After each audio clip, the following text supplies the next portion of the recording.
Welcome to Nitpicking Nerds, and Kamigawa Neon Dynasty spoilers are officially over. That means it's time for the Commander set review.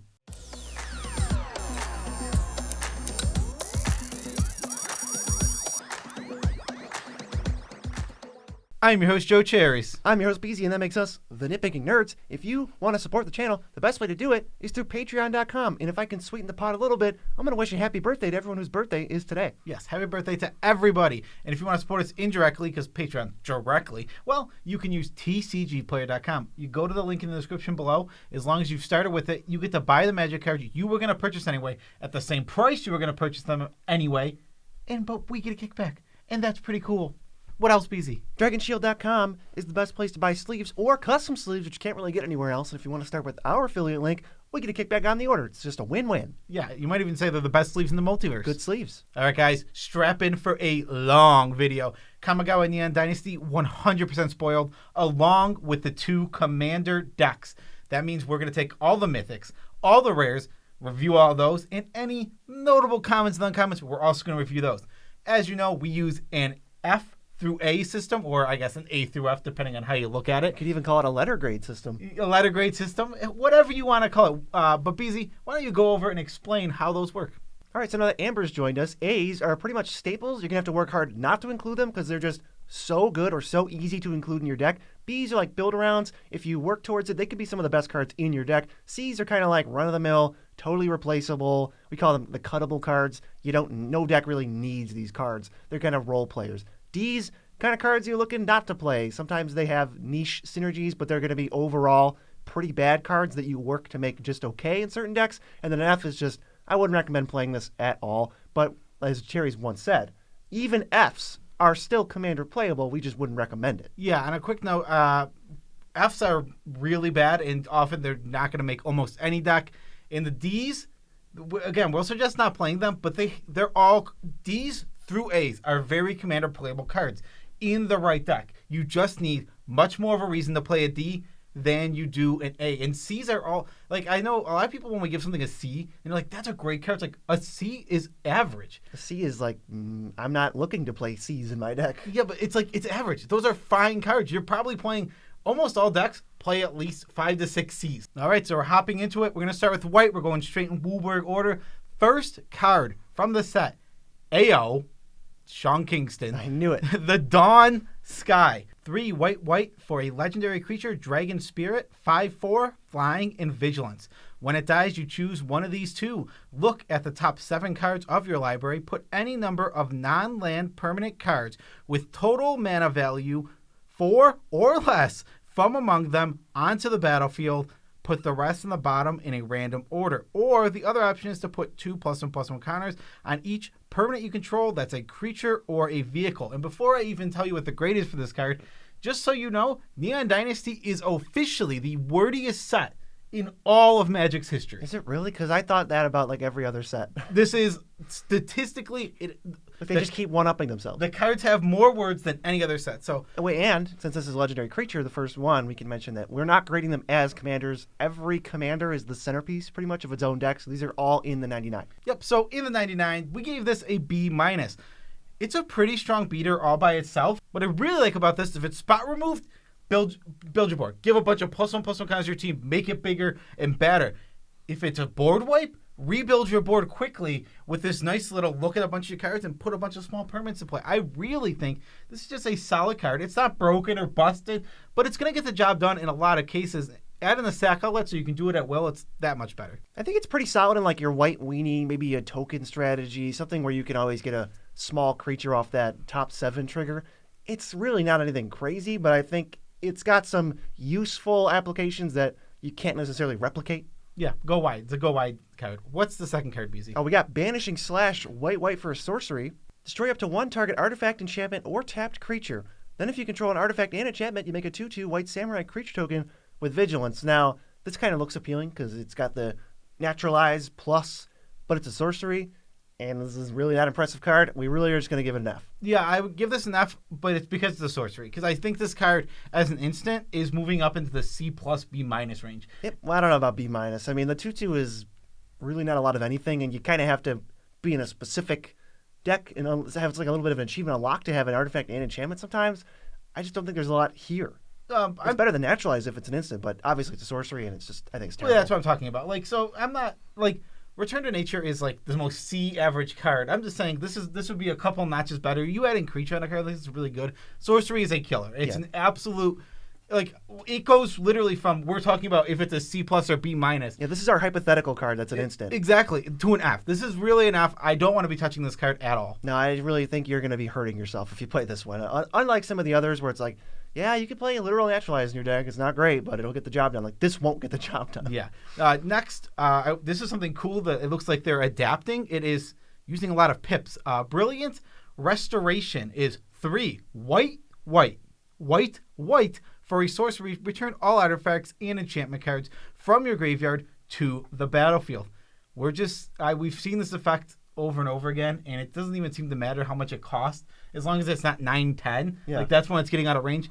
7, this is just a good card. B, all your artifacts, all your enchantments, if your deck's built around this, you're going to love this card. Yeah, I like the pips. I like a challenge, but I really don't think it matters a ton. Like, I think a 3-color deck could still easily cast this. Mana nowadays is basically perfect. There's almost nothing I would even say, like, oh man, I wish we had this. Like, I don't know, you have like 12 rainbow lands, 55,000 fetches, you're never going to not hit this. So I think even in a 3-color deck, this card's going to be a slam dunk. Obviously, you have to be filling your graveyard with artifacts or enchantments or both, and then you're going to be just winning the game. Yeah, I think something about, in, like you're speaking of, pips aren't that hard to get in really high-powered decks with perfect mana bases, but pips are extremely hard to get as you move down in power. In a budget. As soon as you as soon as you remove fetches, honestly, it gets so much harder because now your lands are only producing 2 of your colors usually, most of them. And like, yeah, there is some rainbow lands, some 3-color lands, but pips are a great way to put a powerful effect on a cheaper cost while still having the card be expensive in a different way. Yeah, let's get on to Cloud Steel Kieran. All right, now that Joe's sleeves have magically rolled up, we can move on to Cloud Steel Kieran. It's 2 and a white for a 3/2 artifact creature, Equipment Kieran. It's got flying. Equipped creature has flying, and, quote, you can't lose the game and your opponents can't win the game, end quote. And it reconfigures for a 5. This is our first instance of reconfigure. So you play this as a creature, and then for 5 mana, you basically turn it into equipment that's not a creature, that is now attached to something. That's when it grants the, in my opinion, terrible text of Platinum Angel. Yes, I gave this a D. D is a low grade, but I want to be clear that in the lower power level games, that's the only place you want to touch this. Because if you move up to I'd say a 6, you're done with this card. This kind of card, this Platinum Angel, this text is not useful. Anybody can get around this incredibly easily. Now, that being said, in your lower power games, this is a fun, cool, silly card.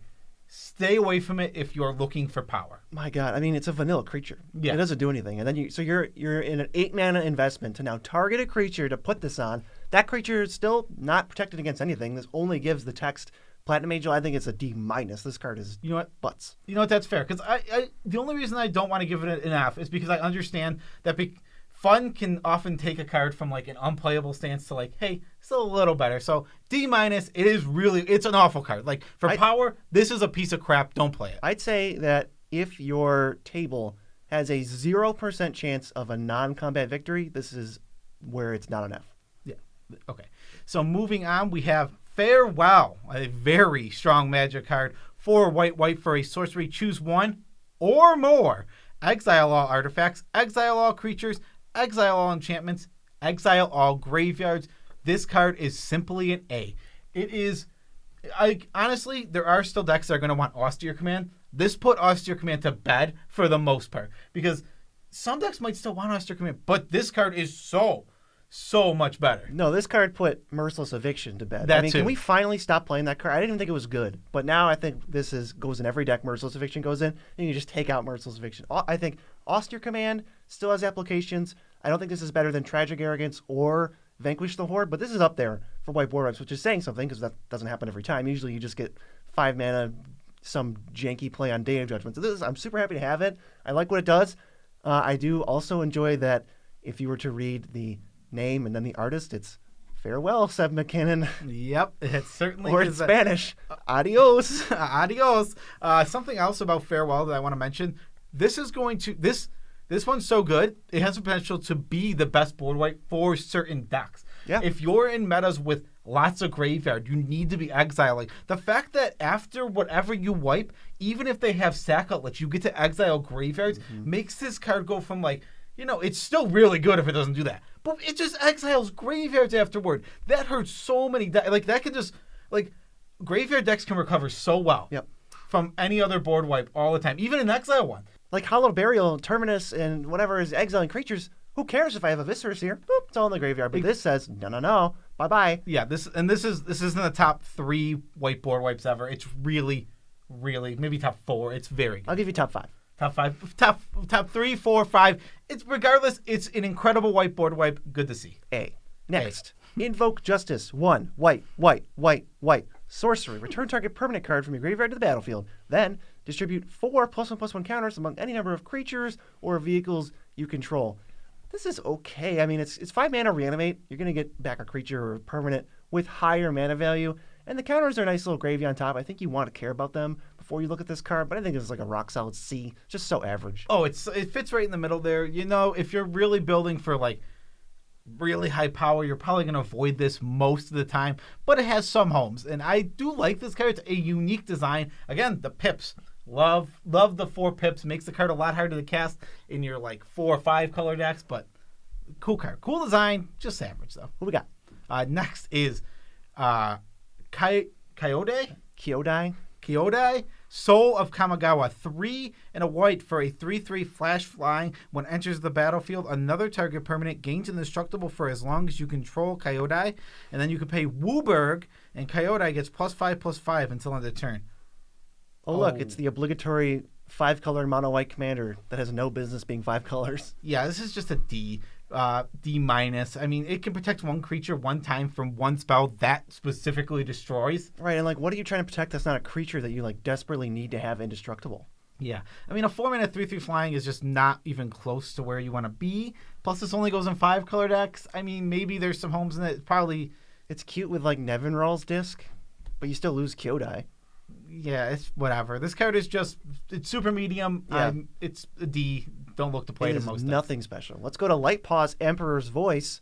1 and a white for a 2/2. Whenever an aura enters the battlefield under your control, if you cast it, you may search your library for an aura card with mana value less than or equal to that aura, and with a different name than each aura you control. Put that card onto the battlefield, enchant it to Lightpaws, and then shuffle.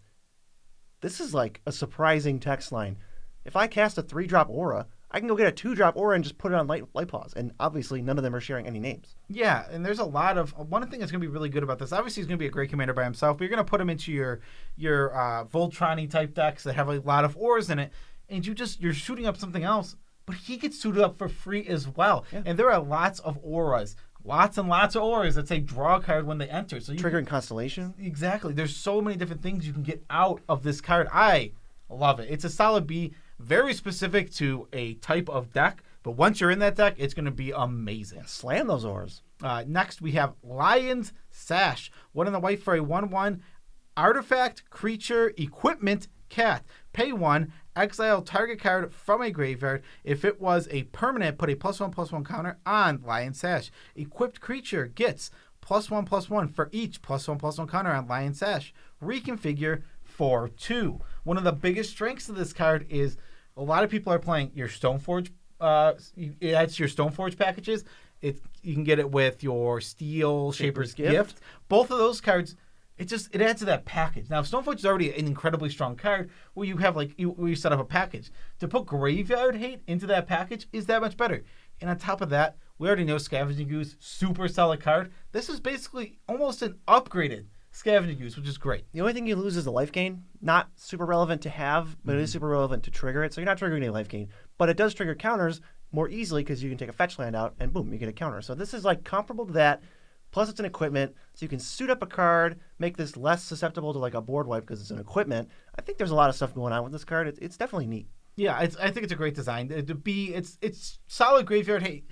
It's not going to go in a ton of decks. Yeah. But the decks that want it, it's going to, again, just like our last card, it's going to be great in those lists. It's just going to be disruptive and annoying. Let's go to Lucky Offering real quick. It's white for a sorcery, destroy target artifact with mana value 3 or less.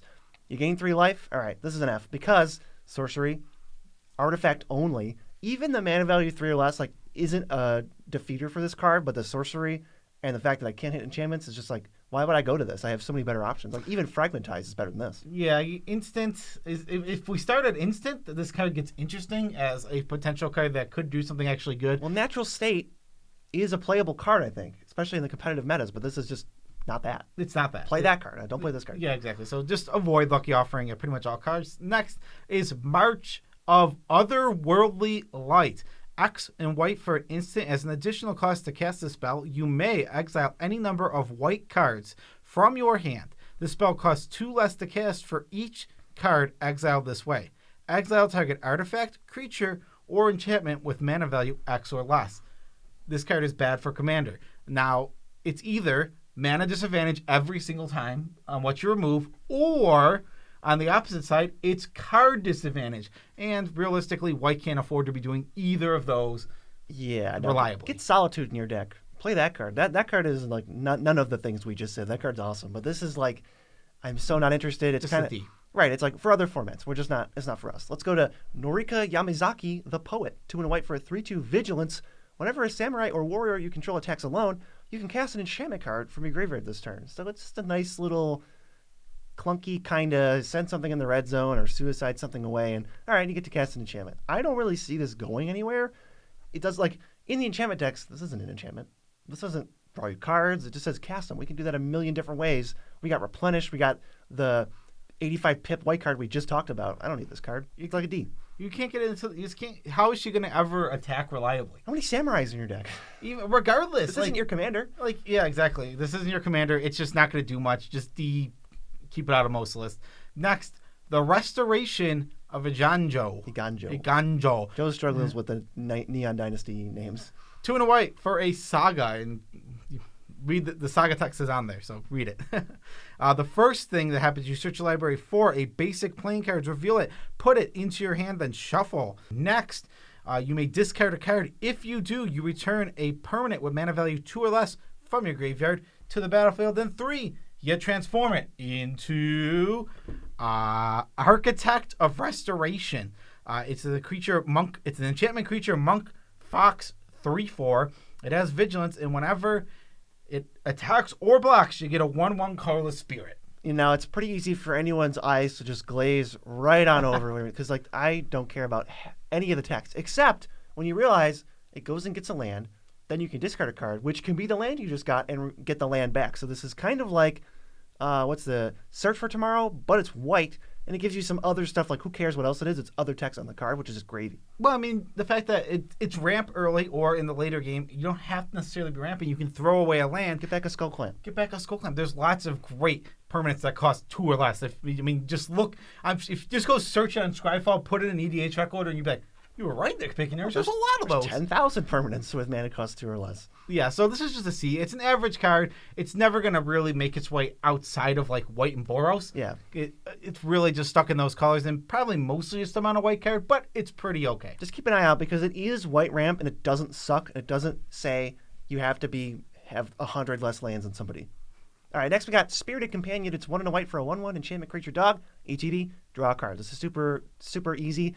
Cherries, I thought, undergraded this, so I rose the grade to a C-. This is complete filler, except it just churns through your deck and is always what your deck wants to be doing. Whether you're playing White Weenie, Dumb Flicker, or enchantments, which this is, I think this card is actually pretty sweet. What did I give it? You gave it like a D something. C-, baby. I mean, D+ seems like a fair grade for it as well. No, I think this is filler. Like, this is cuttable, except in the decks that want to spam the ability or have a bunch of cheap creatures out or reanimate enchantments. This is better. Sure, that's fair. I mean, yeah, because if it is an enchantment, it is going to be flickering. If it's going to trigger your constellation. So sure, if you're in the right deck, I could see it being more of a C- than a D.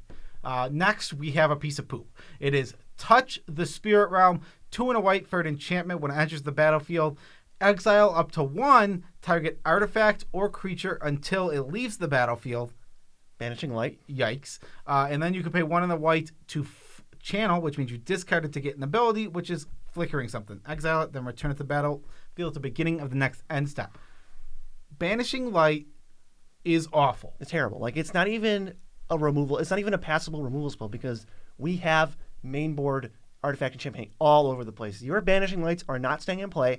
Why would you want your removal to be removed? Why not just exile something. Yeah. Why exile something until they find any spell in their deck that kills it? Yeah, it's not good. We O-ring effects are absolutely awful, and I think adding in this channel ability, though cool and versatile, is bad. It just doesn't make the card playable at all. Let's go to the Wandering Emperor, 2 white for a 3 loyalty flash planeswalker with no name because she's the Emperor and she has no name, or nobody can know her name. As long as she's entered the battlefield this turn, you can activate her abilities as though they had flash. +1, put a +1/+1 counter on up to 1 target creature, gains first strike. -1, you make a 2/2 vigilance. -2, exile a tapped creature, you gain 2 life. Now this is a really cool card. I like the design a lot of new space. It's just not for Commander. It's a D-. The best case scenario is 4 mana, answer their thing, untap with it, and then you either get a 2/2 when she dies, or a +1/+1 counter and first strike. Nothing. The whole strength of this card is that you're going to untap with her every single time, almost always. There's just nothing there. That's the whole idea in other formats. Yeah. It's not going to happen in Commander necessarily. If you need to answer something on the other side that's attacking you, That's true. You're not even guaranteed to untap with it at that point. It's just not strong enough for Commander, sweet for other formats. Even if you were guaranteed to untap with it, you're not untapping with anything. This isn't worth a card. Yeah, next we're moving back. Remember the Myojins? Because they're back, baby. This is the Myojin of Blooming Dawn. It's 5 white for a 4/6 and enters the battlefield with an indestructible counter if you cast it from your hand. Remove that indestructible counter to make a 1/1 colorless spirit creature token for each permanent you control. So these are really big, really overcosted, really silly cards. And they do really over-the-top effects. It's a lot of tokens. It's a lot of tokens. I mean, like 15 tokens. If you're doing well in the game, it can be like 30 tokens. Like, yeah, I'll just make 30 tokens. And this ability can be done at instant speed, so you can just hold it up. Plus, she's indestructible. That all being said, all that nice stuff, it's still a D. This is an 8-mana card, and your 8-mana cards need to not be just making you a good board. Right. They need to be winning you the game or putting you in a spot to win the game. And making 15 tokens isn't necessarily doing that. Yeah, the cards that I'm kind of looking at instead of this is like secure the waste. I don't necessarily need 1,000 tokens. I'll just make 10 of them, pump them up, kill somebody anyway.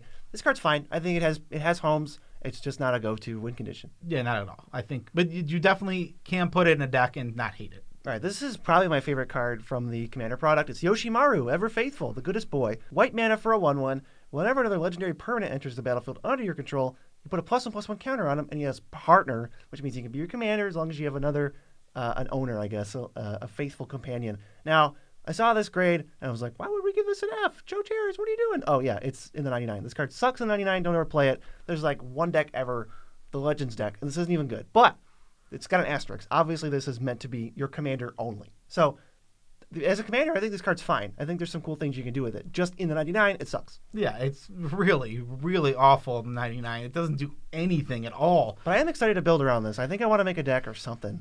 Yeah, in the future. It's an interesting card. It's Fry's dog from Futurama. It's the same thing. It sits there and just waits for him. Waits for the Wanderer. Waits for the Wanderer, just like the dog waits for Fry. And it's a play on Isamaru. Yes. Hound of Kanda. Yes, this is the... Kanda's the old emperor. Okay. Well, moving on to the next... don't know anything about Kamigawa. Don't know anything. We have Release to Memory, which is 3 and a white for an instant exile. Target opponent's graveyard for each creature exiled this way. You get a 1/1 colorless spirit creature token. This is just okay. It's not going to do anything crazy. It's a D+. If you need, you can exile graveyards for cheaper. Did you see Lion Sash? Yeah, exactly. We just had Lion Sash. There's a ton of great exile graveyard effects. And this just isn't one of them. And if you're not in the late game, this card's going to do nothing. Yeah, not interested. How about Organic Extinction? 8 white for a sorcery with Improvise, so you can tap artifacts to pay the cost instead of paying colorless mana, and you destroy all non-artifact creatures. So if you want just a board wipe to reset, except you keep all your creatures, tap all your artifacts, cast this for like 2 or 3 mana, boom, one-sided board wipe. Yeah, I think this card's really good. It's a B. It's B+, actually. I mean, it's obviously a huge build around. You need to be very, very much on the plan of having artifact creatures in play. But once you meet that plan and your deck is centric around artifacts, you could potentially be casting this card for 2 mana to wipe everyone's creatures but your own, and that is just such a good ceiling. Like, once there's a one-sided board wipe, I'm already interested because a lot of decks are going to be looking for that. One-sided board wipe that can be like 5 mana or less, I'm super in. Yeah, card is super strong. Obviously, just make sure you're focused on the artifacts. Next, we have Iron Soul Enforcer. 4 and a white for a 4/4 artifact creature, human samurai. It's also, why is it an artifact? Why not? It's a weird card. Whenever it or a commander you control attacks alone, return an artifact from your graveyard to play. This isn't anything crazy or bonkers, but it's solid. The commander being able to attack is what I really like about this card, because you get to, if you have a commander that comes out early and you've already looted stuff into the graveyard, now you play this, the ability has haste. That's what I want. Get in with your commander, get an artifact back right away, potentially put a big swing on the game, because it can be a big giant artifact. Yeah, I think it's a totally fine card. How about Aerial Surveyor, 2 and a white for a 3/4 vehicle with flying. When it attacks, if defending player controls more lands than you, here we go. Search your library for a basic plains, put it on the battlefield tapped, then shuffle. And it crews for 2. I am so not in on this. I'm already hesitant with the controls more lands than you. This isn't that easy to even pull off. You have to have another creature that crews. Then this has to attack. It's an artifact. Doesn't really do anything, especially if you have the most lands. I just don't want to play this card. I got it like a D+. You can. I just wouldn't. Why does white need to play from behind? I don't know. Why? I have no. Why can't? I mean, if this just said go find a plains, I mean, I don't think we're breaking any barriers there, but I think it's a fine card then. It's not breaking the color pie. Instead, we're just stuck here at a D+ with this stupid average card of like, well, it's white ramp. Snooze. Kind of, yeah, boring. Getting sick of this design space. It's not good. Give me the saga that actually, like, that saga just puts a land into play. I mean, we can it's the same thing as go search for land and put it in play. We're just rewording it so that it fits the color palette. You could do this with this card, but they just didn't. Yeah, not at all. Next is Drum Bellower. It's 2 and a white for a 2/1. It's a flying spirit. Untap all creatures you control during each other player's untap step. What are you supposed to do with this? Mana Dorks? Okay, so now we have Mana Dorks. Now we have to have payoffs.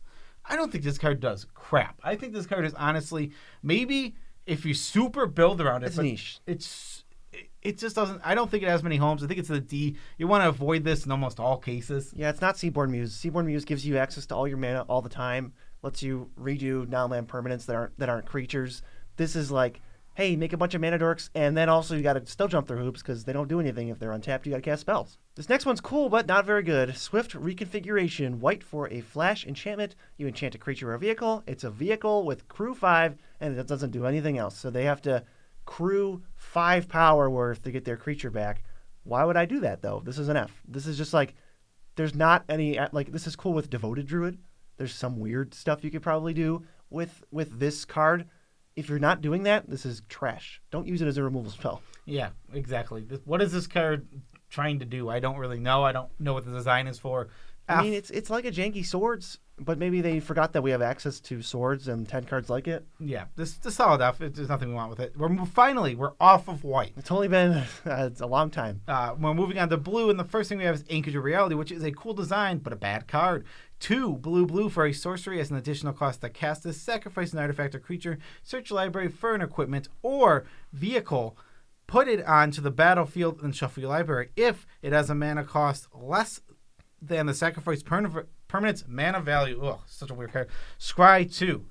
This is just a D-. It doesn't really do much. I could see a niche, some deck that might want this somewhere, but avoid it. It's kind of a callback to, like, it reminds me of like a Tinker type effect. Reshape, Tinker, those kind of effects, but it's not very good. No, I mean, there's no vehicle that this is worth it for me, and maybe there's some cool equipments, and the fact that it's blue is interesting. But I just move on to Disruption Protocol. Blue for an instant. You can either pay 3 mana to counter a spell, or you can tap an untapped artifact you control to counter a spell. This is just another bad counter spell. It's another common, run-of-the-mill, 4 limited play, maybe a chance to see some niche standard play. It is not for us. Don't play it. There's a million better counter spells. Yeah, exactly. Like, how much better is just counter spell? And like that's bordering on like we're not going to play that very often. Exactly, and so we have it at D-. Yeah, D-. Up next, an Inventive Iteration, 3 in a blue for a saga. So the first one, we're going to return up to 1 target creature or planeswalker to its owner's hand. 2, we're going to return an artifact from your graveyard to your hand. If you can't, you draw a card, and then we're going to exile the saga and return it as a 3/3 flyer. And whenever you cast a spell, your opponents can't cast spells with the same mana value as that spell until your next turn. Not really sure what we're doing with this card. First thing, 4 mana bounce, awful. I don't even know why that's on the card. It seems like really, really poopy. And then we're going to return an artifact. Okay, it's actually decent, and I like that it gives something. I like that it gives us a draw if we don't do it. But then we flip to this backside, and it's like, how are we ever planning that? What deck is like finally all three of these things converge to a card that no deck wants all three of these. So you're like, if you're some kind of control strategy, you're just like waiting way too long for this actual creature that is interesting, and I haven't really seen the design anywhere. That's interesting. It takes forever to get there, and the card is bad before that. So Yeah. I just like don't want to play this. I mean, what do we have it at D? A D, exactly. It's one of those. It's one of those where it's like, make it your secret commander, and then maybe it's cool. Talk to me after that. Let's go to Invoke the Winds. 1, blue, blue, blue, blue. Sorcery. Gain control of a creature or an artifact and untap it. I like the little untap clause there. It's mind control. It's not the best mind control. It's pretty inefficient, honestly, as far as those go. We have it at D-. Just know that it exists because, of all the mind controls, some decks are going to be like, this one. Yeah, and well, the thing that makes these kinds good is like you do want it on a spell rather than having mind control on an enchantment to give it back. So it's permanent. So it is much better to have it on a spell, but it does cost quad blue, so definitely a downside. It does take artifacts though. That is also true. Up next, one of the face cards for this set, Jin-Gitaxias, Progress Tyrant, 5 blue for a 5/5 legendary creature, Phyrexian Praetor. Whenever you cast an artifact, instant, or sorcery, copy that spell. You may choose new targets for the copy. This ability triggers only once per turn. Then the flip side, whenever an opponent casts an artifact, instant, or sorcery spell, counter that spell. This ability only triggers once per turn. It's a Praetor. It's game controlling, and it is very, very strong and annoying. If you pack your deck full of instants, which is kind of what he wants, flash artifacts and instants, then you're doing this multiple times per go around. Well, what are they going to do? If you hold up counterspells, there's no way to stop this. They can go like, all right, waste a spell, okay, then try to kill it. It's like, nah, I'll counter it. And actually, it'll get copied, so you can't counter my counter. Yeah, so this is solidly just a B. I mean, it's a dominant board presence. It's not the very best, no. But if your deck is, like you said, filled with instants or even flash, then this card's going to be really, really strong. This is like a hull breaker horror type, control finisher, but it's not a very fast finisher, and there are much better ways to close that game. But this card is sweet. It's a potential reanimation target, and I like it. You're also going to lead to teaming up because its ability can only trigger once per turn. Yeah, how could it not lead to teaming up? Not once per player.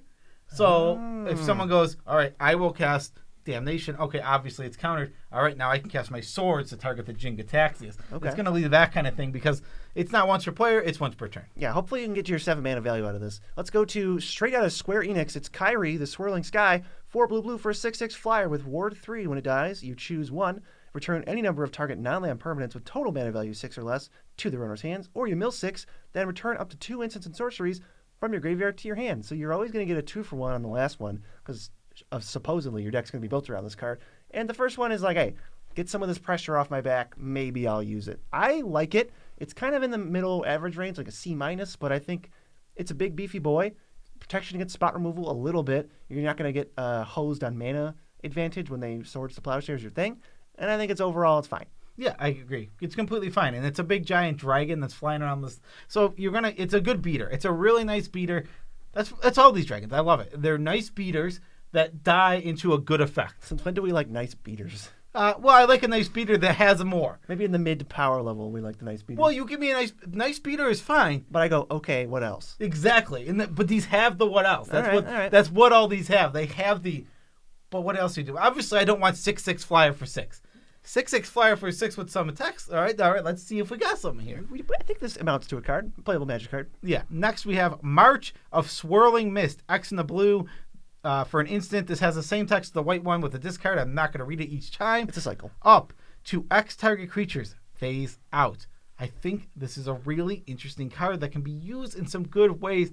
Gave it a C-, but I can see the applications for this card for protecting yourself from board wipes in a lot of cases. It's got offense and defense. Yeah, it does. So it can just like stop an attack from coming at you, or you can flip the script and just stop your team from getting wiped off the face of the earth. This is unlike the white one. This one is, I could see you discarding 1, 2, 3 cards to it to make sure you can control exactly what's happening and hold up like a limited amount of mana, especially if you're a blue deck with a bunch of card draw. Totally see that happening. I like that you can phase out people's commanders. So it's like, hey, that's not here. You can't utilize that this turn. Yeah, that's definitely true. One thing I don't like about these cards is this discard effect. It just leaves you so open to the 2, 3, 4 ones. Whatever you're throwing into it, you're leaving that. If I put 2 cards into this to make the X more, well, now I put in the chance of getting 3 for 1. And that's how these cards always work. That's how they're designed. And it's scary in Commander when you have 3 opponents who can be countering it. It's definitely medium, and it's not for everybody, but it's a C-. How about Mindlink Mech, 2 in a blue for a 4/3 flyer with crew 1. Whenever it becomes crew for the first time each turn until end of turn, it becomes a copy of target non-legendary creature that crewed at this turn, except it's a 4/3, it's a vehicle, artifact, in addition to the other types, and it's flying. So basically, when you crew this, and it's the first time it's crewed, it becomes something else, but it's still a vehicle.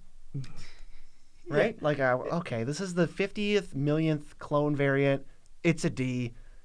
No, I'm so off this. Unless you're specifically vehicles, you're almost never ever touching this. That's not even a deck until now. Yeah, exactly. It just came into existence. All right, next, the Reality Chip. 1 in the blue for an 0/4 legendary artifact creature equipment jellyfish. You may look at the top card of your library at any time. As long as Reality Chip is attached to a creature, you may play lands and you may cast spells from the top of your library. And it reconfigures for 2 in a blue. I think I give this 2 out of a grade. I think this is a D. All right. This card is super medium. Just play Magus of the Future? Future Sight? Yeah, Magus of Future Sight, whatever it's called. Well, Mage of the Future or Future Sight. Magus of the Future or Future Sight. Just play one of those. Why? We're jumping through an extra hoop here. We have to put it onto a creature in order to start Future Sighting, and it's still 5 mana, so it's not even like we're cheating mana. I'm just not super interested. This card seems pretty bad. You have to want artifacts, I think, and maybe care that it's a creature. Other than that, it's just nothing. How about Reality Heist? This is a good card. 5 blue for an instant. It costs 1 less to catch for each artifact you control. That means it has affinity for artifacts. Look at the top 7 cards of your library. You can get 2 artifacts from among them and put the rest on the bottom, and then the 2 artifacts go in your hand. Okay, I said it was a good card. I think it's better than the jellyfish. What grade would you give it, actually? I would probably give it like a D+ or a C-. Yeah, maybe it trends towards C-. But my problem with this is that we just have so many good draw spells. It's also a not artifact in your artifact deck. Yeah. Classic. We love saying that. We have Dig Through Time, we have Treasure Cruise, we have 1,000,001 great card draw spells. But this cost reduces in a different way. Yeah, but it only ever gets artifacts, and that's the... It's a lot. It is a lot, but you need to be a very concentrated deck. I think your artifact count has to align with, once you reveal 7 cards, like it's almost guaranteed 2 of them are artifacts. Like we're talking like you're playing in all 6 or 7 artifact lands you have access to. Yeah. I like this card. I don't think this card is great, but I really like it, so I wanted to bring it up. Replication Specialist.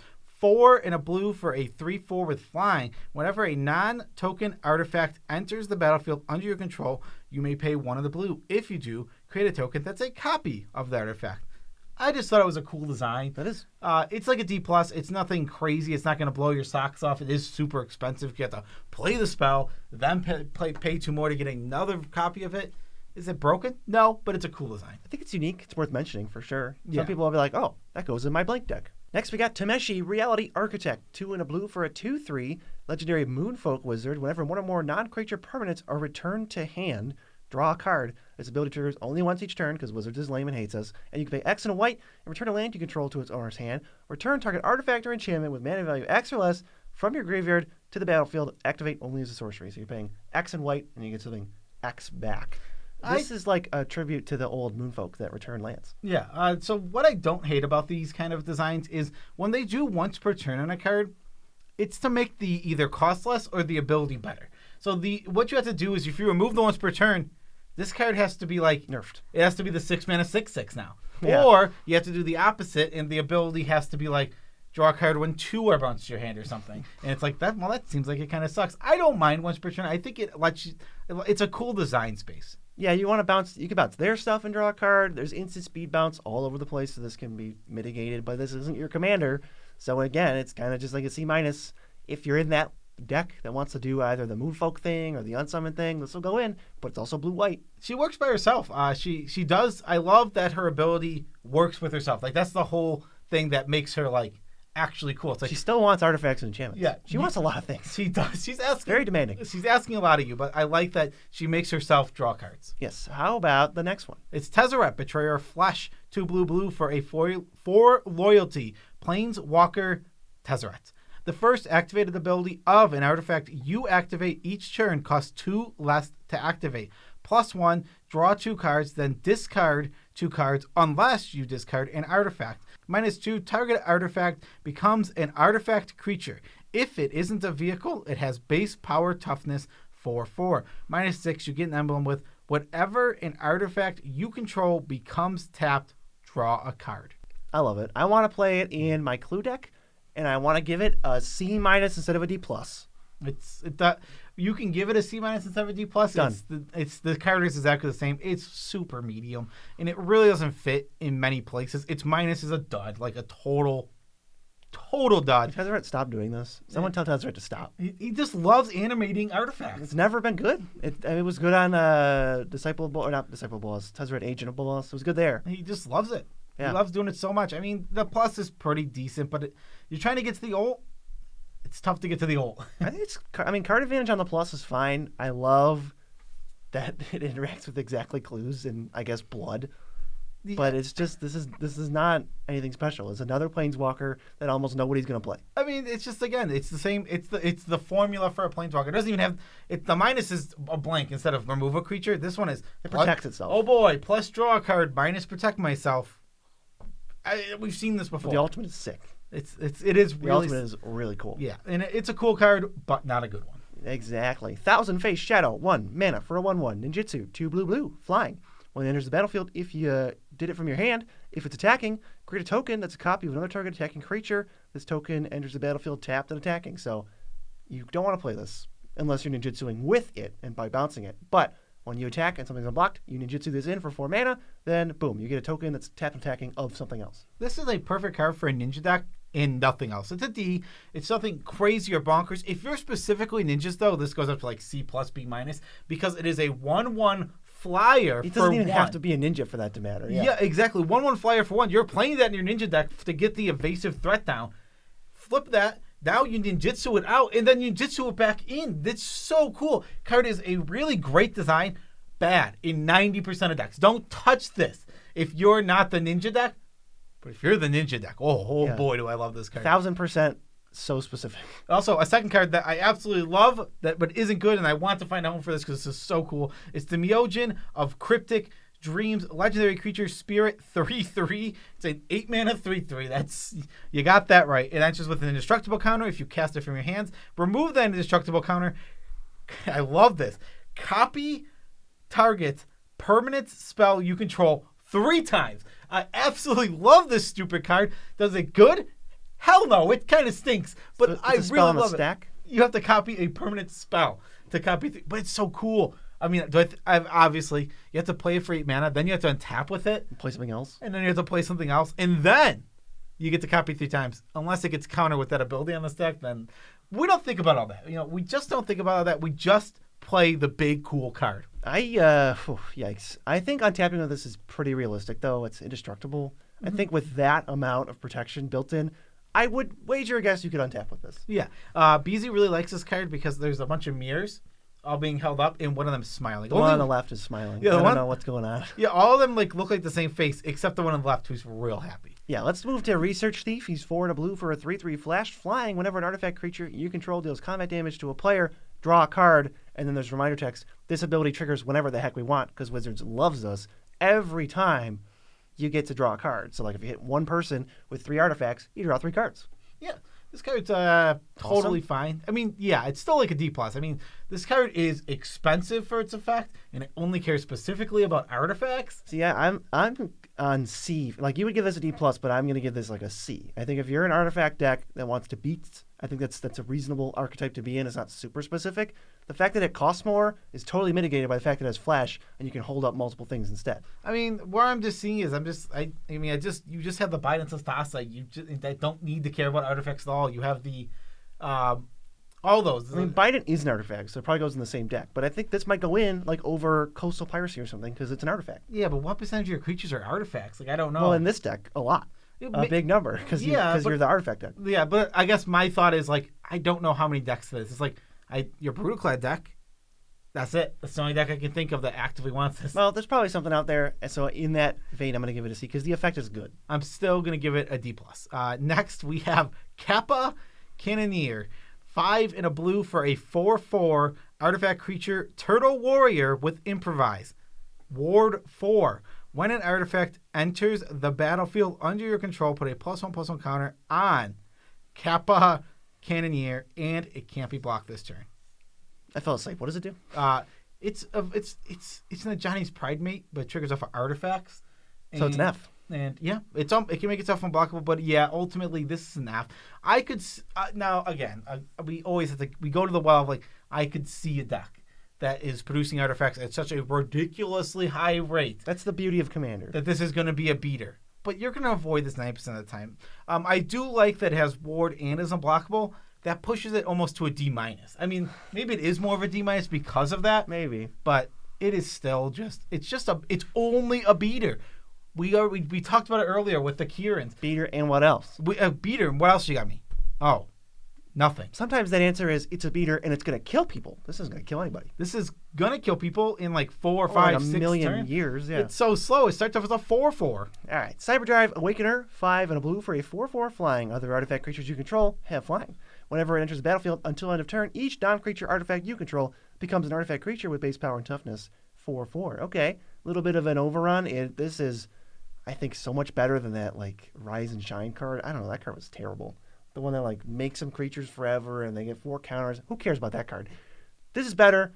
Still not a thing that I think is in high demand. So this is at a D-. I just don't think animating all of our artifacts is that strong of a thing. They're not even that big. Sometimes there's decks that's going to be good in where you make a ton of artifacts, you make a ton of clues, you make a ton of treasures, whatever you're making. But it seems like these decks are few and far between, and you have to go so wide to really make this work. I'm just not interested. And then if you don't kill players after that turn, what's happening? It feels like it did nothing. The artifact decks that I make, at least, they're going to sit there, they're going to make a bunch of stupid artifacts, and then it's like, oh, we're in prime position to take advantage of this Cyberdrive Awakener.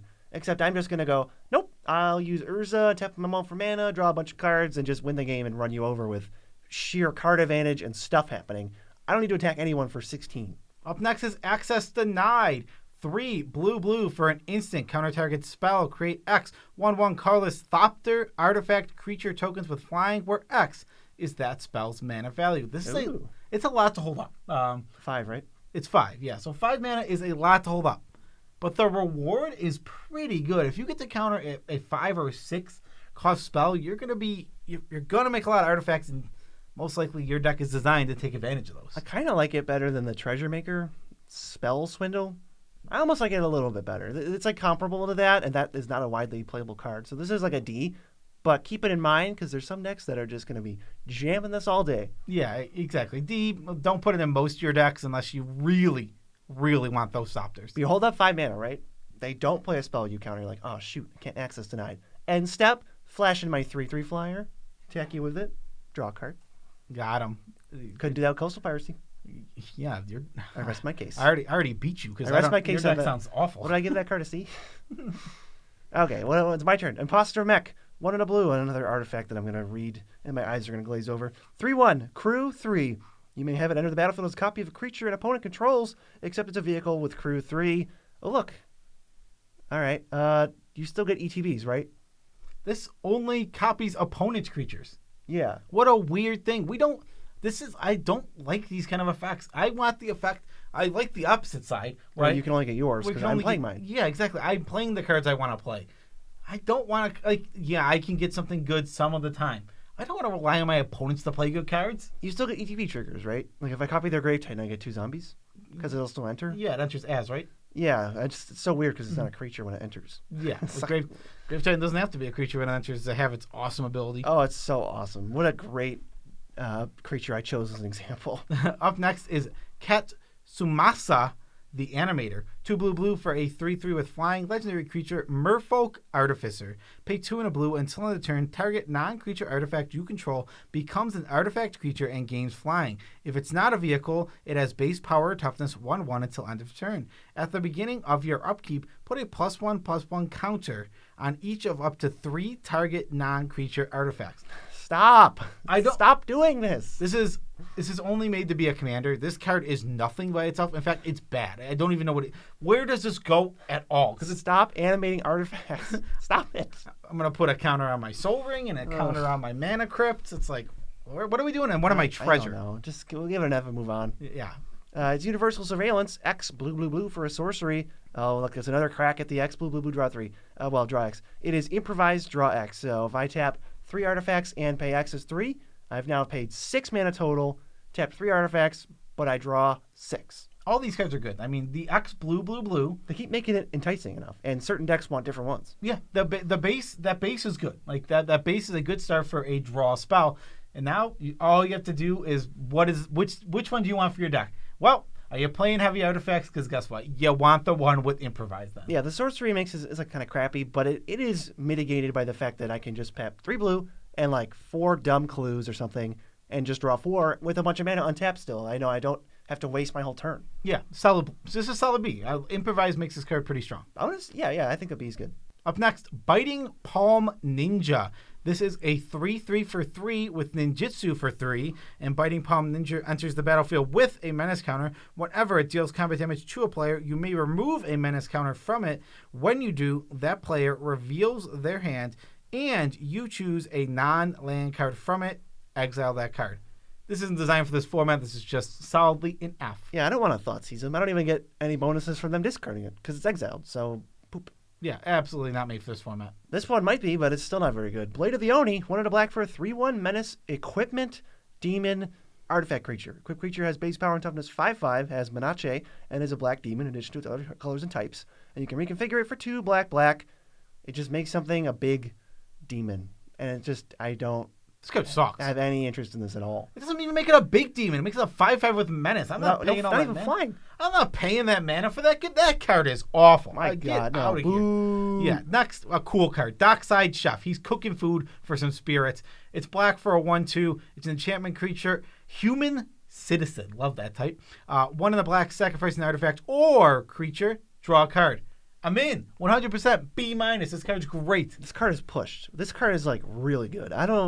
We don't really have this. They didn't give us 1 in a black, sack a creature, or artifact, draw a card. There's the one that only does treasures. There's some that only do creatures. But this is like super cheap. I don't pay mana for any stupid vanilla tax. And it's just a really good effect. I like this card a lot. And it's an enchantment. And it's got spirit noodles. Yeah. Spirit chopsticks, regular noodles. The spirits, spirit chopsticks, regular noodles. But this is the classic. Did the chopsticks die? I think we have to assume they did. Yeah. Well, and when did the chopsticks die? How did they die? And how did they become spirit? Do they have a soul? Do chopsticks have souls? Clearly. I mean, yeah. On Kamigawa? Yeah. They clearly have a spirit. I mean, the spirit of the chopstick. Clearly. This card's really, really good. Yeah. All right. Next, Grave Lighter, 2 and a black for a 2/2 with flying. When it enters the battlefield, draw a card if a creature died this turn. Otherwise, each player sacrifices a creature. So you kind of get to choose in most scenarios whether it's Fleshback Marauder with flying or if it's just cantrip. Yeah, but one thing, the reason I give this a C- instead of a C, which is where I would put the average Fleshbag Marauder, is because you do get to choose sometimes. I'm saying, as I said, sometimes. Yeah, always. because if they have a sack outlet, that's what kills this card. It's like, I want everyone to sack creature. These two are in bad shape. I don't want that. No, take your bad cantrip, because this is not a good cantrip. Yeah, you want Fleshback Marauder. Yeah, but maybe in that case it's not even that bad, because in the case where they can sack their own creature, right, to make it so it's a draw, why would they not just want to sack a creature to your ability? It depends. Well, I mean, sometimes you can't choose if you have if one of your creatures just happens to die, or if they kill one of your creatures. Yeah. It's like, this gets a little weird.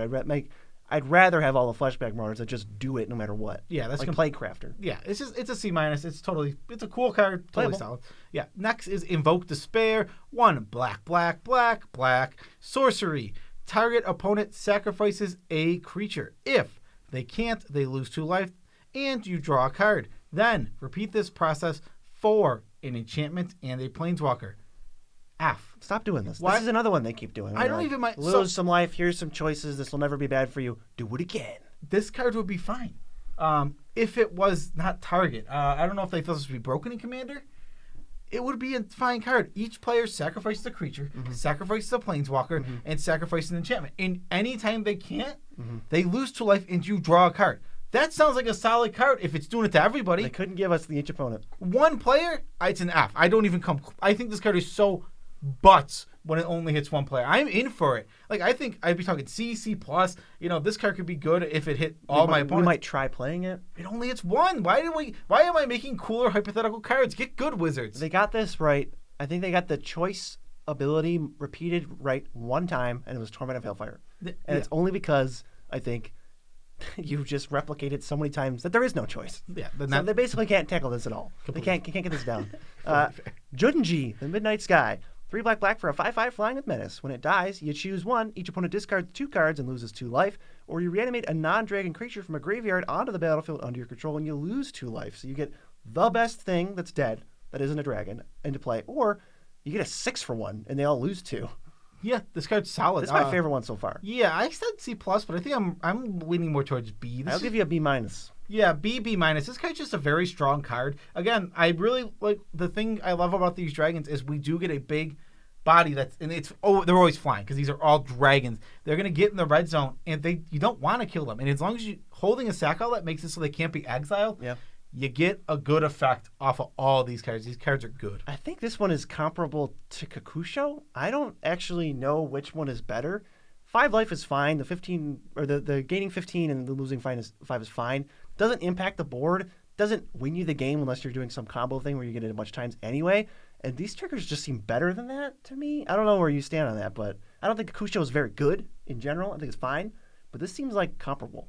Yeah, I think that's completely fair. It is less mana for the same beater, and you do get better effects. Maybe this is better than Kakusho. It is definitely a comparable card in a lot of ways. Right, like Aramiing this and getting 2 triggers right away, and then another one, and you can mix and match, and your graveyard's already being filled by stuff. It's like I might rather have that.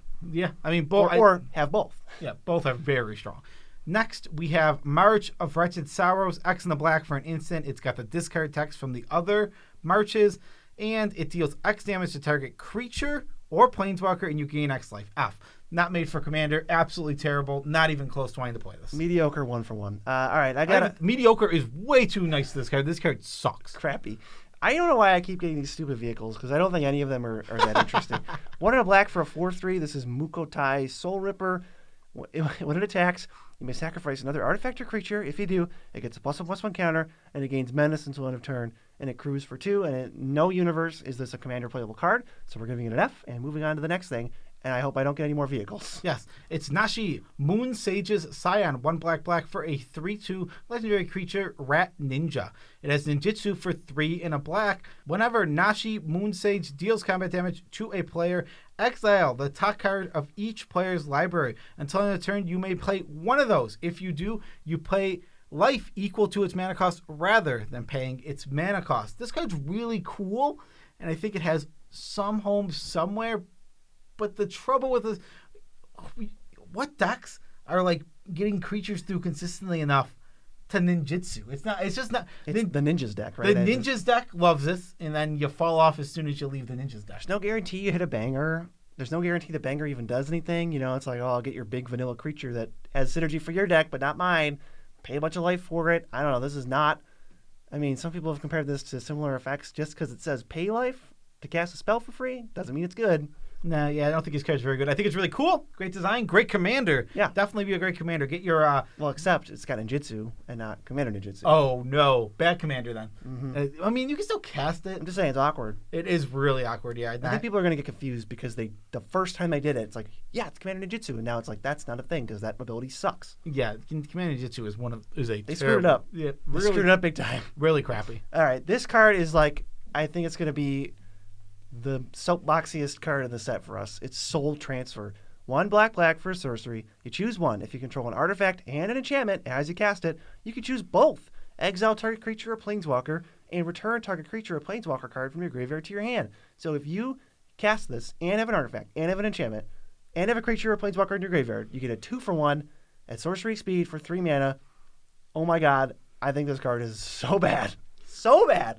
Yeah, I don't think this card's good at all. I mean, 1-for-1, these Heroes Downfall effects that 1-for-1 at sorcery speed are not good. We've had, like, what was it? Never to Return. We've had Ruinous Path. You can quote Rick and Morty, I think there's one every season. It's like they're all bad. Yeah, these cards are not good. And, like, if you control an artifact and an enchantment, then you're talking about something a little better. That's a big setup.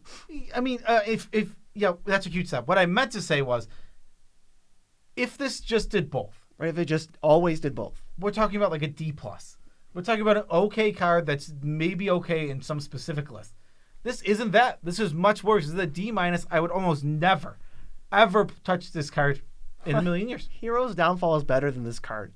And I never thought that I'd have to advocate for a card to not be played that is worse than Hero's Downfall. A card I always advocate for people to never play. Like, a 2-for-1 in black is not unheard of. Like, you can get that a million other places in a million different ways, and a lot of them are instant speed. Why does this one check people's boxes of like, oh, baby, like, no, baby, please don't play this card. You will be disappointed every time. You want almost all of your spot removal to be instant speed to start, and this doesn't even check that box. Yeah, I think the version that just gives you the 2-for-1 is still bad. Yeah, I think it's not a great card. No. Next, we have Tetsunare Toad Rider, 3 and a black for a 3/3 legendary creature, Human Ninja. Whenever you cast an enchantment spell, if you don't control a creature named Kemi, create Kemi, a legendary 3/3 black-green frog creature token with whenever you cast an enchantment,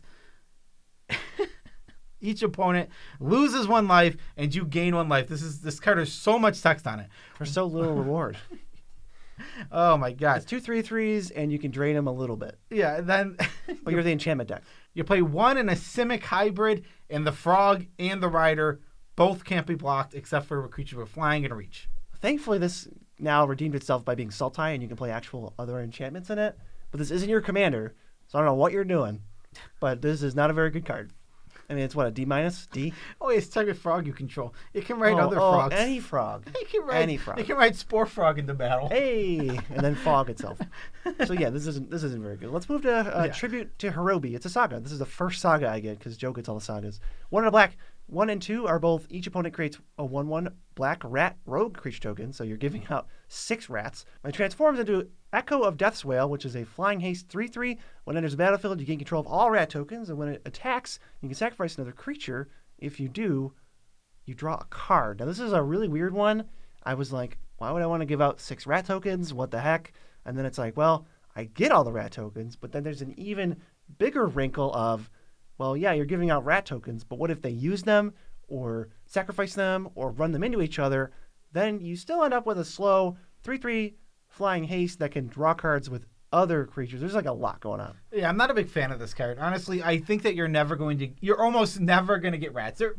Once in a while, there'll be a rat or two that won't be able to die, but the rats, if everybody knows how to do it, the rats can run into each other every single time. Player A sends 1 rat into player B and 1 rat into player C. They both trade. Then when it's player B's turn, they send their last remaining rat into player C's last remaining rat. Yeah, exactly. So it's just like, it's that easy. It's literally that easy to run all the rats into each other. It requires no mana, and I would always do it because I know that I'm not going to end up with the rats. Yeah, the rats aren't mine. I know the rats are going away unless the saga dies. Right. So I'm just not a fan of this card. I just don't think you're ever going to get of it. And it's the creature on the other side is a decent creature. It's okay. But it's very slow. So it's basically just, if I would just say it doesn't have any of the 2 modes, so it's like, would you wait 2 whole turns to get this thing on the back? Probably not. I'd say D minus. There are better ways to get tokens, although now that I'm talking about giving away tokens which I want to die, get this in my Grismal deck stat.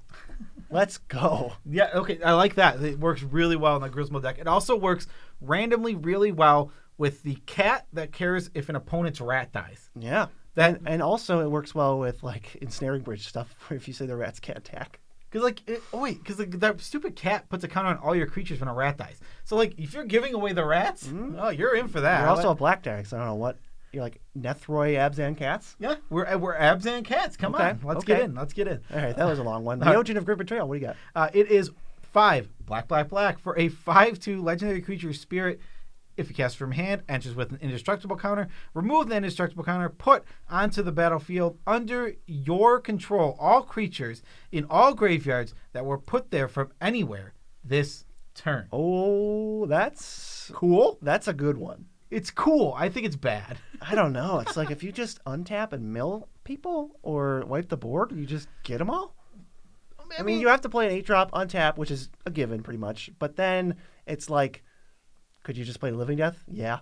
Yeah, I mean, okay, maybe it's not awful. I mean, I think it's like a D. This card is just floating in the middle. It's just, there's so many big, giant, 8-mana cool things we can do in Commander, and this is just another one of them. I think this is distinctly better than both the other Myojins. I'll give it a C-. Oh, see? No, I'd like the other Myojin better. I don't know why. First of all, you get to read all the Myojins. It's not fair. But I'm stuck with the vehicles that don't do anything. But yeah, I think this one's actually the best so far. Yeah, maybe.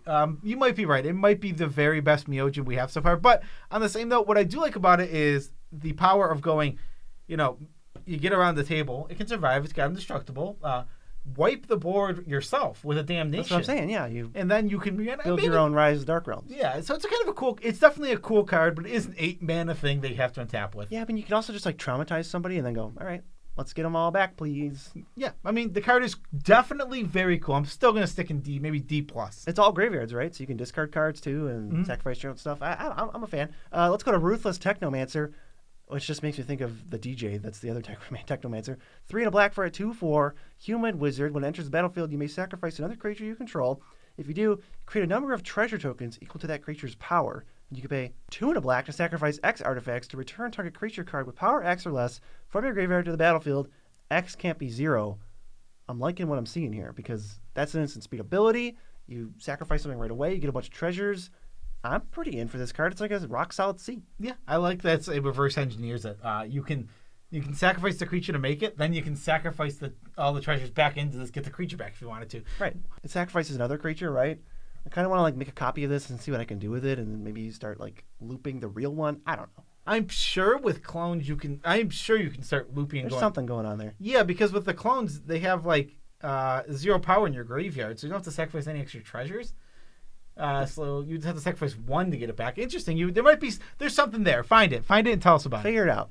Next, we're going to red cards. Yeah, we're finally moving into the red cards, and we're starting right off with the legendary Dragon Spirit. And this one is, it's probably like Atushi, but it's spelled at sushi. At sushi, the Burning Sky, 2 red for a 4/4 flying trample. When it dies, you get one of these 2. Exile the top 2 cards of your library. Until your next turn, you may play those cards. Or you can create 3 treasure tokens. Until your next turn or the end of your next turn? Until the end of your next turn. Oh, okay. Yeah. I was like, yeah. One's bad. It's worded in the good way so that no matter when it dies, if you choose to do the draw mode, you draw 2. You'll be able to use them. So it's draw 2 or make 3 treasures? Yeah. Okay. I mean, I don't like this one as much as I like the other ones. Yeah, this one's under crossed. It seems like it's pushed for like a standard type thing. Yeah, because it's 4 mana, right? Yeah, it's a 4 mana 4/4 flyer, which is a solid rate for a body.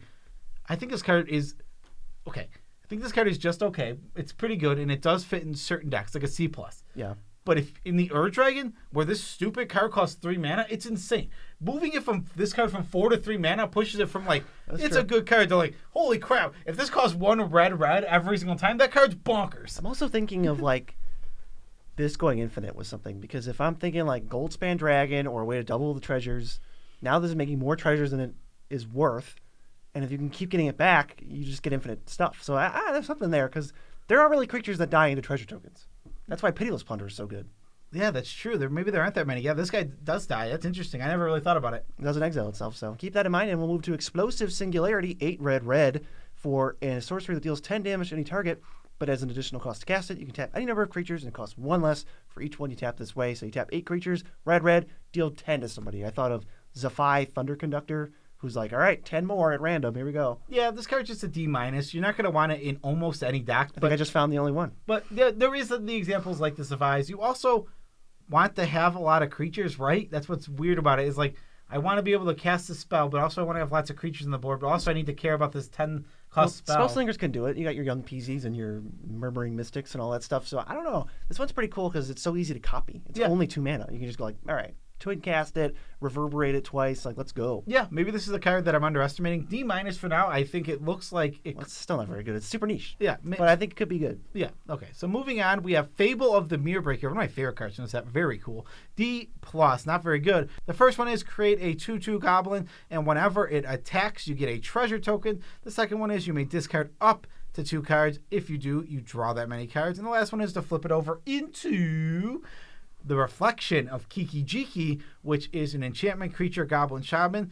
2/2, pay 1, tap it, create a token that's a copy of another target non-legendary creature you control, except it has haste. Sacrifice at the beginning of the next end step. So it's Kiki-Jiki, but it costs 1 and tap. Which means it's the fair version that might actually stay in play because you don't have to auto-target it out of the game because you can't go infinite with that. It costs 1 each time. It's you just have to add value another engine. piece. Just a nice value engine. I think the card's cool.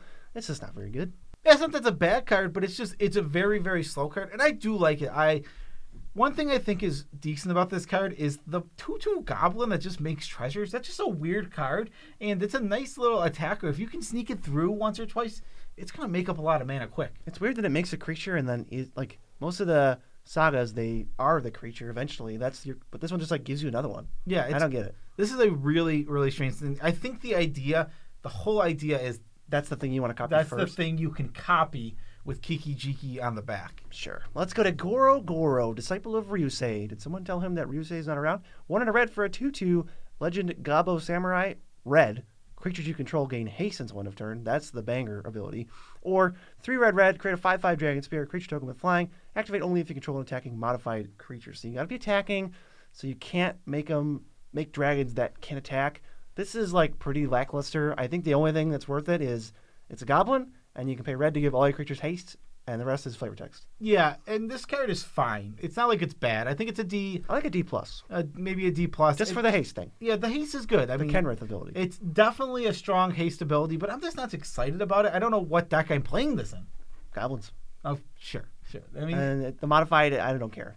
Sorry, but Wizards, I don't care about that part. I care about the haste. Yeah, I mean, there's there's some cool modified cards. This just isn't one of them. Next, we have Heiko Yamasaki the General. It's the sister of the other Yamasaki. 3 and a red for a 3/3 with trample. Whenever a samurai or a warrior you control attacks alone, you may cast target artifact from your graveyard this turn. D. It's the exact same thing as the other one. I think it's slightly better because artifacts are more prominent of a type. Still a D. Still not very good. Yeah, cut and paste what we said, but replaced enchantment with artifact. And let's go to Invoke Calamity. 1 red. Instant. You may cast up to 2 instant and/or sorcery cards with total mana value 6 or less from your graveyard and or hand without paying their mana cost. If other spells will be put into your graveyard, exile them If those spells will be put into a graveyard, exile them instead. And you also exile Invoke Calamity, so you can't have any more fun with it. This is just like a D.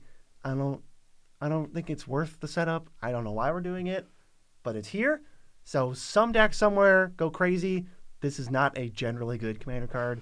You have to like play a bunch of small instants or sorceries. You can cast sorceries at instant speed. That's something. Usually I'm not a big fan of the exile itself, but outside of Commander, this card goes infinite with a second copy of itself and any 1-mana spell in your graveyard. It's just an infinite loop, so you have to exile itself. Is that even good? I don't know. We already have Commander cards that already go infinite with themselves. We have Fury Storm, which as long as you cast your Commander, just copies itself forever. So I don't know what the big deal would have been, but I'm not going to complain. I'm just going to move on and say this card's a D. Yep, same thing with Lizard Blades, also a D. 1 of the red for a 1/1 with double strike. Equipped creature has double strike. Reconfigure for 2.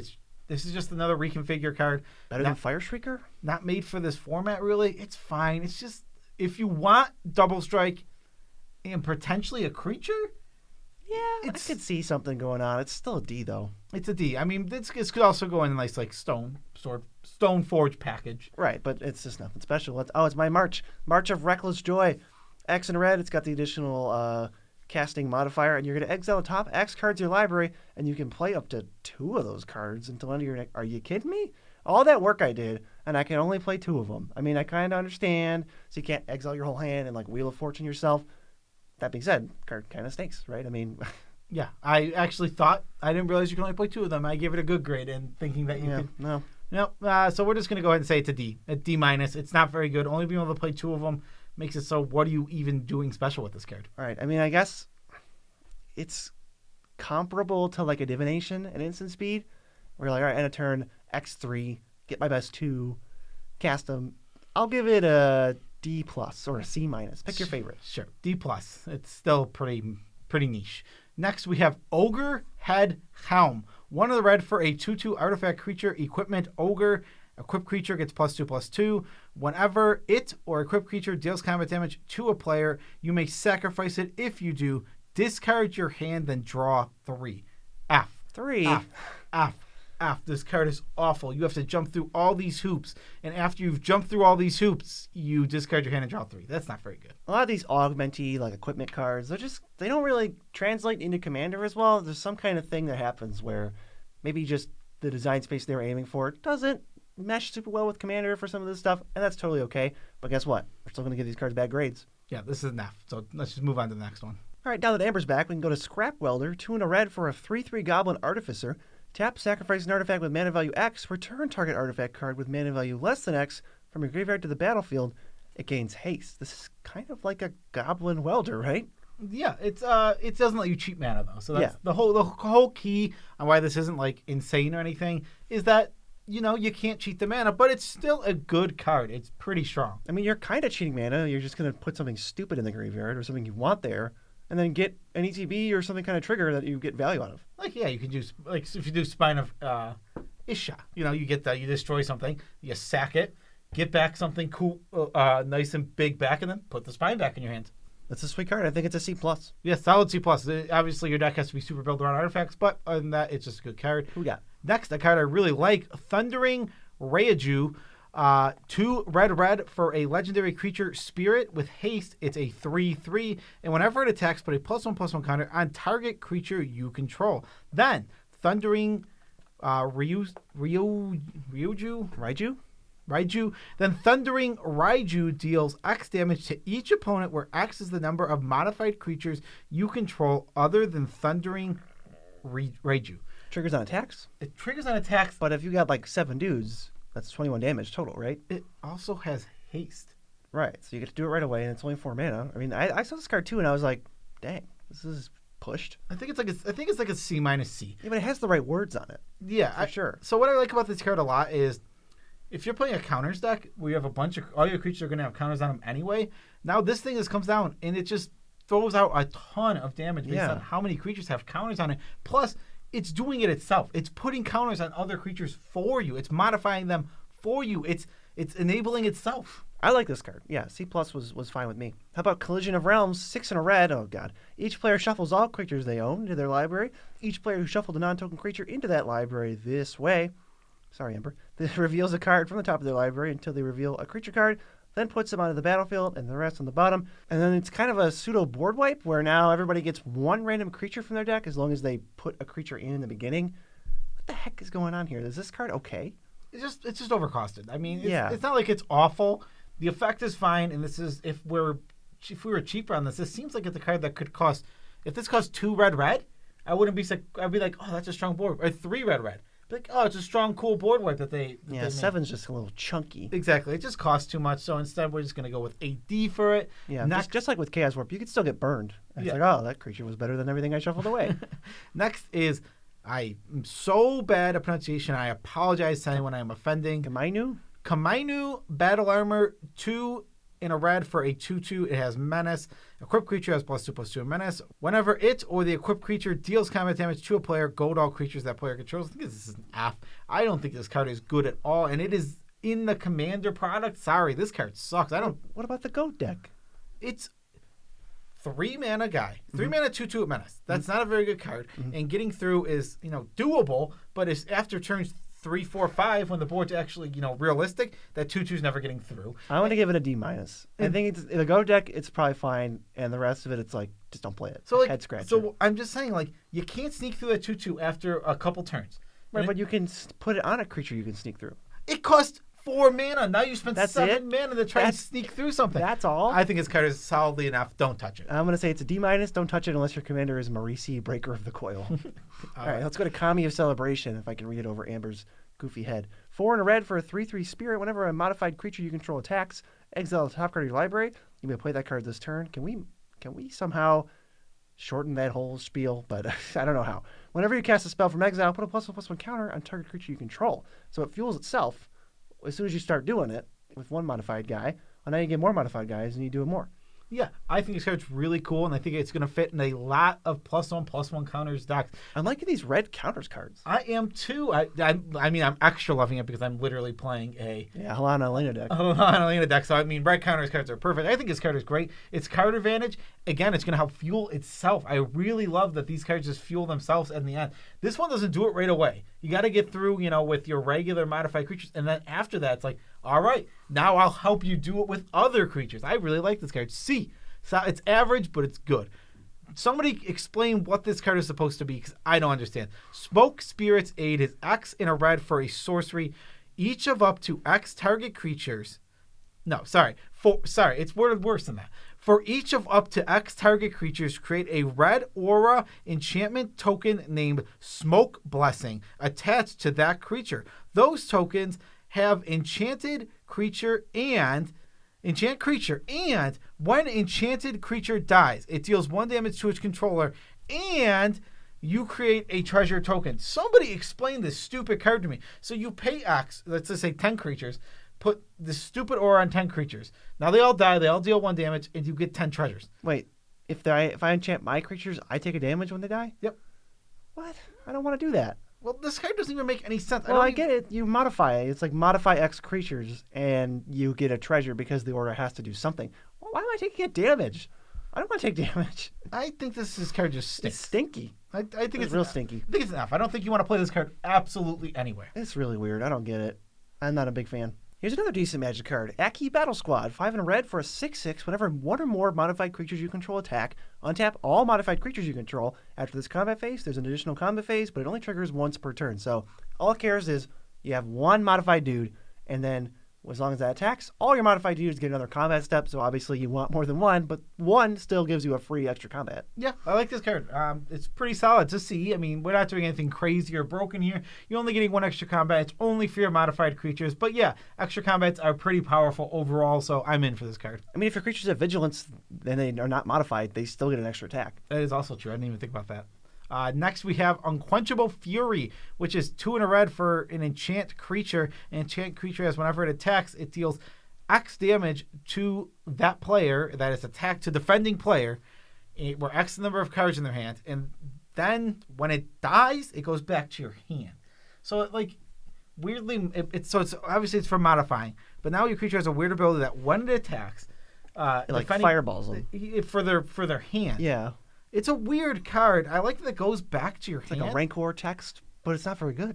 It's like a D. I mean, D at best. Yeah, D minus, I'd say. All right, I'll round it up to a D just because it has Rancor text. I like Rancor text. Rancor's good because it costs 1 mana. Don't ever forget that. And it gives trample, so it's an evasion. Yeah, that card is actually good because of multiple reasons. And it pumps power, and nobody cares about toughness. This card just stinks. Yeah, all right. I got a Byogen. It's a Byogen of Roaring Blades. 5 red for a 7/4 spirit. It's got the indestructible counter, and you can remove it to deal 7 damage to each of up to 3 targets, which could be each opponent's face.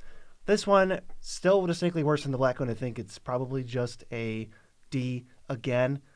This is the one that makes me most want to bounce it and cast it again. But other than that, because you can only cast it from your hand. If you get unsummon this and cast it again, you can deal much damage, but that's not efficient. Yeah, it's just a D. I mean, again, these big, giant, splashy Myojins are cool as hell. They nailed it, but they're just not very good. But they're not that great. They don't have to be. Yeah, exactly. They don't have to be. And BZ, you're going to read the next card for 2 in a row because you messed up. I did mess up when we were doing this. This does not alternate. Nobody look. It's the Dragon Kami Reborn. 2 and a green for a Saga. You gain 2 life. Look at the top 3 cards of your deck. Exile one of them face down with a hatchling counter on it, then put the rest on the bottom. Then you do it again. Then you flip this into a 0/1 egg, and when it or a dragon you control dies, you may cast a creature spell from among cards you own in exile with hatchling counters on them without paying their mana cost. But you can only have 2, so it only works. I don't know. It's like cheats a spell, but it's not very good. And you wait a million turns for it. We're just jumping through too many hoops here, and it's not doing nearly enough. After 3 turns, we finally get the egg that can do something. Yeah, we can sacrifice it if in our top 6 there was a good free spell. And if not, you're screwed. We didn't get anything. And if this got destroyed, it literally does nothing for the first 2 things if it gets destroyed. So that's just worthless. Next, moving on, it's Invoke the Ancients 1, green, for a sorcery. Create 2 4/5 spirit creature tokens. For each of them, put your choice of a vigilance counter, a reach counter, or a trample counter. This is all power toughness, and we're 0% interested. It's obviously 5 mana, get 8 power, 10 toughness. That's not good. It's not even close to what we want to see in Commander. I think it's really interesting for Limited where there's tension in the mana and 4/5s matter, but this is not a Commander card. No, not at all. Let's move on to Jugan, Defends the Temple. It's 2 and a green. For a Saga, you make a 1/1 green human monk creature token with tap, add green. Then you put a +1/+1 counter on each of up to 2 target creatures. Then you exile it, and you return it as a creature. Now, it's Remnant of the Rising Star. It's a 2/2 with flying. Whenever another creature enters the battlefield under your control, you can pay X, and then just put X +1/+1 counters on it. And as long as you control 5 or more modified creatures, this thing becomes a 7/7 with Flample. Yeah, I mean, everyone remembers the 2/2 with Flash from Eldraine that did that stupid ability. Yeah, but not the name. Yeah, I don't remember. It was an Archer. I don't know. It was an Archer with Flash. But regardless, this card's just whatever in Commander. I mean, Limited. Unbeatable. It's absolutely unbeatable. I ever beat this card. You don't. Yeah, you just don't. But in Commander, you're just going to beat it easily because it doesn't do anything. Because it's only okay. Certain decks, if you're playing the same creature over and over, can maybe take advantage of the +1/+1 counter thing. Like with Persist, it's pretty cool. Yeah, I'm just not interested. I'm going to avoid it most of the time. So it's classic D. Yeah. Next, we have Kami of Transience. It's 1 in the green for a 2/2 creature spirit trample. Whenever you cast an enchantment spell, put a +1/+1 counter on Kami of Transience at the beginning of each end step. If an enchantment was put into your graveyard from the battlefield this turn, you may return Kami of Transience from your graveyard to your hand. I just think this is a D-. I don't know what we're doing with this. The second ability is good, but ultimately it's a vanilla creature. It's not worth playing, even in an enchantment deck. Yeah, I mean, it doesn't do anything. It has no frills. The only thing I like about it and why I didn't give it an F is I like that it has trample. I like that. Sure, it at least has evasion. If we can start, throwing down artifacts, and it holds auras kind of well. So maybe there is some decks for this. Maybe it's more of a D, but it's still not great. I'm gonna just probably give it an F and not worry about it. An F, okay. Yeah, I just think it's like not where you want to be and not worth jumping through hoops to defend. But this next card, I will die for this card because we finally got Kodama of the West Tree. It's 2 and a green for a 3/3 with reach. Modified creatures you control have trample. Okay. And whenever a modified creature you control hits a player, search your library for a basic land card, put it on the battlefield tapped, then shuffle. Straight up rampant growth. Whenever you hit, no matter how many times you hit, as long as they're modified. I would actually change Joe Cherry's grade of B-, and I would just give this a B+. B+? Yeah, this card's really good. I guess I was what I tend to do I try not to be overhyped about cards I'm going to put in decks. This one is sick. I'm putting in a deck too. I just think this card's great. It's just when I get hyped, but I don't want to overgrade it. So yeah, B+ seems to make sense. It really is good. This card and one other card that we're going to see in the green section are the sole reason I'm going to add a couple more basics. At least to my Helana Land deck. Okay. Yeah, because I need you can easily get 3-4 basics off of this card in one turn. It's kind of crazy. Once you do, it's like sweet. This just gives my creatures trample, and I can help smash through for Giving trample is insane. I love that this card. It works with itself. It's such a good card.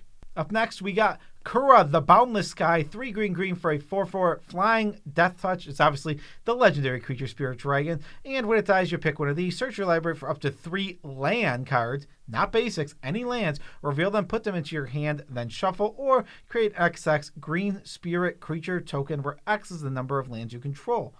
Probably the first one. It's almost always going to be the first one. Unless you really need a big, giant beater for some reason. Maybe you're holding Return of the Wild Speaker in hand. You need that. Maybe that was the reason, though. You had a 4/4 out, so that was probably good enough to cast anyway. No, we're actually getting Field of the Dead, Vesuva, and Nykthos. Thank you. Yeah, that is what I will be getting when this dies. I mean, this is gonna get in the green black deck. This is gonna get Cabal Copper's Urborg, Gaia's Cradle. If you're rolling. If you got the money, it's getting Gaia's Cradle all day. If you have that much money, why are you using this to get Gaia's Cradle? It's like a C-, C+. It's not really that great, but I do like. Again, I actually don't like. I think this is a little undercosted as a beater. It's only a 4/4, and it just has stupid death touch. You mean overcosted?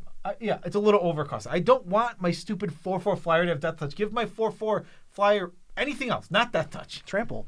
I'll take it. Yeah, or death touch and trample. Let's move on to March of Burgeoning Life. It's X and a green for an instant. It's got the March text, so you can reduce it by exiling cards. Choose target creature with mana value less than X. Search your library for a creature card with the same name as that creature. Put it on the battlefield, then shuffle.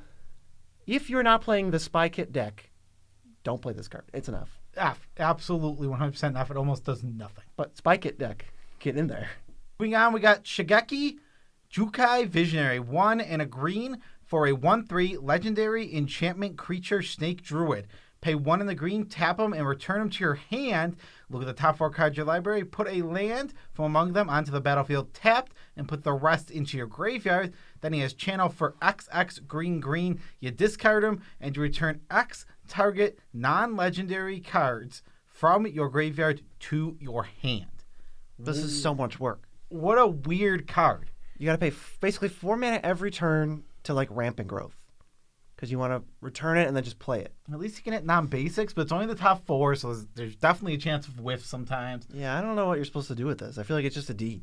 I mean, yeah, it's a D. I mean, he's kind of cool as his own commander because he actually gives you a way to channel, because channel's not a great commander ability, but yeah, this one actually gives you a way to use it. But regardless, it's just not a card you're going to be playing in many decks. And if it's your commander, you can at least like copy the ability and stuff. Yeah. But what do you? There's nothing to do when it's in your 99. Yeah, not at all. All right, how about Springleaf Avenger? 3 green for a 6/5 insect ninja with ninjutsu. 3 and a green. When it deals combat damage to a player, you return target permanent card from your graveyard to your hand. So in 1v1, this card hits like a truck and is going to bury them and get your best thing back. And in Commander, why are we going through the hoop of 5 mana guy, ninjutsu for 4, when I can just play Balgad Recovery or Eternal Witness? Yeah, this card is fine, and it does hit like a truck, but it's just fine. It's a D+. You're not going to have to stretch down to it to play too much, but if you're looking for a ninja, it's a really sweet ninja. This is like the 15th best regrowth. So I don't know why you'd want it. I guess it's a D+. I feel like in terms of when you'll play it, never. But it's a serviceable effect. I can see it as like a Stompy card. That's when I see it, because it's like, well, how many creatures do you have in a Stompy deck, though? Like Steve's like a Landwar Elves? What's up? Yeah. What do you mean? You got a ninjutsu it. We're not. Yeah. Are you just gonna play it? You can. Yeah, you might be right. There's land Ralphs, just land Ralphs. Oh yeah, they're gonna not block that. No, why would they? Why would they? Because they're gonna think you're up to something. Attack my land Ralphs. They're gonna be like, I'm not blocking that. We're up to something. We're reading the next card. Wow. It's Samuel Safekeeping. It's 1 green for an instant target permanent you control gains hexproof and indestructible until in turn you gain 2 life. I'm so glad you brought this one up. I don't think this card is worth playing almost at all. I think it's a D-. It's just down at the bottom of cards. It's very, very, very rarely going to be a playable card in any deck. You got to get out and in front of this stuff, because I know Blacksmith's skill was it? It was +2/+2, a white card for a white mana, and it gave like indestructible hexproof. I think that card is like hot garbage. There's no reason to play single target creature protection for one dude for 1 mana. Like, this is dead such a high percentage of the time, and even when it's not dead, you're not like getting away with anything. You need more versatility out of a card than this. This is always a 1-for-1 if you're getting it, but it's like, or sometimes it gets around a board wipe to save your best creature. It's just not good enough. These cards are as pushed as they seem to be able to get. And I mean, it's 1 mana. How much better are you supposed to get? Yeah, exactly. They're just not playable. It's just not an effect that we need in Commander. We can literally up the mana 1 to like get all of our team protected. This is as close to an F as you could possibly get. Yeah, I mean, I could see the deck that wants it, but it's, God, is it that many? I could see just giving this an F. Yeah. Let's go to Teachings of the Kirin. 1 and a green for a saga. First chapter, you mill 3 cards, you make a 1/1 spirit. Second chapter, you put a +1/+1 counter on target creature you control. In the third chapter, it becomes Kirin Touched Orochi, which is a 1/1. When it attacks, you choose 1. You exile target creature card from a graveyard, then you make a spirit. Or you exile a non-creature card from a graveyard, and it gets a counter. Well, you put a counter on something you control. This card's awful. This card is absolute butts. I don't know what you're supposed to do with it. It doesn't even do anything, really. It's just it's making tiny creatures. They're not doing anything. You're not going to be able to attack on the back ever, so it's just not going to work. If you just gave me this all at once, I'm in. It is way too much time, way too slow to actually get going. I mean, even when you get it going, it's like, what is the thing on the back? How are you ever attacking with it? It has to attack. It's a 1/1. It's a 1/1, and that is not an attacking creature. Just play Scavenging Ooze, you'll feel so much better. Up next is Weaver of Harmony. This is a weird one. 1 in the green for a 2/2 enchantment creature, Snake Druid. Other enchantment creatures you control get +1/+1.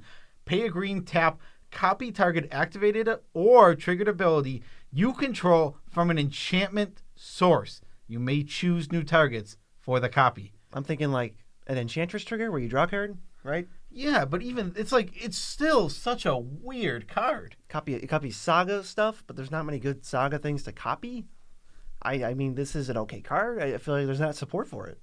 I don't. It's just a D. Maybe he's gonna be all right somewhere, but I just don't know the deck. It's like what deck do you have currently built that wasn't built before Kamigawa that this is going in? It's just like I can't think of it. It could go in my Enchantress deck, but it's like, what am I taking out for it? I don't know. I mean, this will probably see play somewhere, which is why it is a D and not an F. Yeah, it's not terrible, but it's not terrible. It definitely does things. It's like I don't know where it's going. Right, let's go to an actual playable card. One with a Kami, 3 in a green, flash aura, enchant creature you control. Whenever an enchanted creature or another modified creature you control dies, you create X 1/1 colorless spirits, where X is that creature's power. So this is like an aura, but not really, because it just cares about all your guys anyway. This is a weird. There's a lot of creatures. Yeah, it's weird that this is an aura. Well, it's an aura because modified. It wants to be a modified creature. This card just seems good. Yeah. If you're playing +1/+1 counters, auras, or equipments, any of these decks, it's not even just one or the other. Any of these decks that are considered, modified, this is going to be great. I mean, a board wipe comes. This has flash. It can unexpectedly, if you're expecting the board wipe something like my Helena Elena deck, and it's got 30 power on board, and I play this, and all of a sudden I just have 31 ones. You didn't do anything. It's exactly. It's like it didn't happen. Yeah, it's this card just seems really strong. Oddly, I mean, this is a weird one though. Yeah, in the right deck, I think it's totally rock solid. So it's like a C-. Yeah, totally a C-. It's one of those cards I'm excited to try. I'm going to put it in my Helena Elena deck, but I don't think it's too crazy. Maybe a C at the highest. Speaking of not too crazy, what is your next card? All right, up next, the card that reminds me of Mario simply because of its name, Tanuki Transplanter, 3 and a green for a 2/4 artifact creature equipment dog. It looks like a raccoon in the picture. Yeah, they're like raccoon dog things, like a mixture maybe. I don't know what a Tanuki is, but they have the tails. I'm going with the thing I said. Yeah, whatever. Whenever Tanuki Transplanter or an equipped creature attacks, add an amount of green mana equal to its power until end of turn. You don't lose mana at your steps. As steps and phases end? Yeah, that's what I meant to say. That's what you said. And then you can reconfigure for 3. I don't really like this card. I can see its home. I mean, I understand that you might be able to play it somewhere. I'm going to give it a D-. You might be able to put it in a Helena Elena deck where you can really pump its power, but there's just better creatures to do that on. There's better everything. A D-, or if you're really feeling frisky, you just give it an F and leave it in your bulk box. Yeah, it's not a great card. Let's go to Ascendant Acolyte, 4 and a green for a 1/1 human monk. A 1/1. It enters the battlefield with a +1/+1 counter on it for each +1/+1 counter among other creatures you control. So if you got 3 creatures with 2 counters each, this thing is a 7/7. At the beginning of your upkeep, double the number of +1/+1 counters on it. All right. No trample. No evasion at all. Kind of like Primordial Hydra, and I don't think that card's good. This is just a vanilla. It feels like the 4-mana construct from Battle for Zendikar with Kicker. It feels like that. It's just really big and doesn't do anything. So my main issue with this card is not that it's not huge or that doesn't have evasion. It's that you have to be set up. Now, obviously, when you're set up and you're head on board, this card is insanely big. And all you have to do is give a trample from there or wait to be evasive. But the problem with it is you have to be ahead on board with a great board state, and then this card is really good. But it doesn't actually help you that much, because now you're trying to build around this thing and give it trample when you already had a good board. Yeah, it's reasonable. It's okay, you probably have tons of ways to give tramples in your counters deck and stuff like that, but then I have to be ahead on board. Now this card puts me more ahead on board, and now they already need to board wipe me because I was ahead. It doesn't give you anything. Exactly. It's only good when you're ahead, and that's my real issue with this card. I want a card that's going to help me rebuild sometimes or do other things. Cards that are only good when you're ahead better be finishing out the game, because that's what they got to be. Your overwhelming stampedes, they're only good when you're ahead, but guess what? When you resolve it, you'll win. And I would argue this is not even that good when you're ahead. I would hesitate to call this card good when you're ahead. Yeah, it's a D-. It's not very good. Right. What do we got? Oh, this one's cool. It is Kosi Penitent Warlord, 1 green for a 0/5 legendary creature, Ogre Shaman. As long as Penitent Warlord is enchanted, equipped, and has a counter on it, it has get ready. Whenever it deals combat damage to an opponent, you draw that many cards, and Kosi deals that much damage to each other player. Now, this is only a deck in its own right. This is a green card? This is a green card. This is a cool card as a commander. Again, Show me the deck that existed before Kamigawa Finally, Kosei. that's playing this card. It's really bad unless you're specifically in the deck built around him. He is a cool commander. Yeah, the deck built around it is totally fine. I'm sure that deck has plenty of things to do. This card in 99 is just enough. So let's go to Concord with the Kami. I don't know why all my cards have Kami in the name, but she's talking to a little mushroom man. 3 and a green for an enchantment. At the beginning of your end step, choose one or more. Put a +1/+1 counter on target creature with a counter on it. Draw a card if you control an enchanted creature, or make a 1/1 spirit if you control an equipped creature. I can't imagine you're getting all 3 of these. The one I really care about, though, is draw a card. So it replaces itself right away, kind of like a slightly better Phyrexian Arena because you get one the first turn. I could see this being played. I think it's like a D, like a positive, like a you go get 'em D. It's a slow card. It's 4 mana. Drawing one each turn is okay. I mean, I like getting your card back right away compared to something like a Phyrexian Arena. But you do get to counter every single turn, and then it cares about equipment too to make like 1/1s, but you don't really care about the 1/1's the weakest part, right? And it's not really coming down early. I mean, you could, but it's not going to get any triggers. And one of the main things with these kind of cards is you really want to be taking advantage of all 3 parts to really get the max power of the card. And again, there's just not many decks. No, I mean, this green, that ogre lady, throw this in there, sure. But that's like a whole new thing. It's not really something that's going to help any deck that exists already. Yeah, next one. This is the other card I was referencing earlier when I said I'm going to add more basics to my Alana Elena deck. Oh. It's Rampant Rejuvenator. It is 3 and a green for a 0/0 creature plant Hydra, and enters the battlefield with 2 +1/+1 counters on it. When it dies, search your library for up to X basic land cards, where X is its power. Whew. Then you shuffle your library. Guess what? Jeez. This is a really cool card. With a sack outlet by itself, it's explosive veggies. If it's entering with a counter and you have some way to make it die on command, this is like a lot of ramp. It's an explosive veggie, so it's a medium card. So the whole key to this card is making sure it's not explosive veggies. Anything else?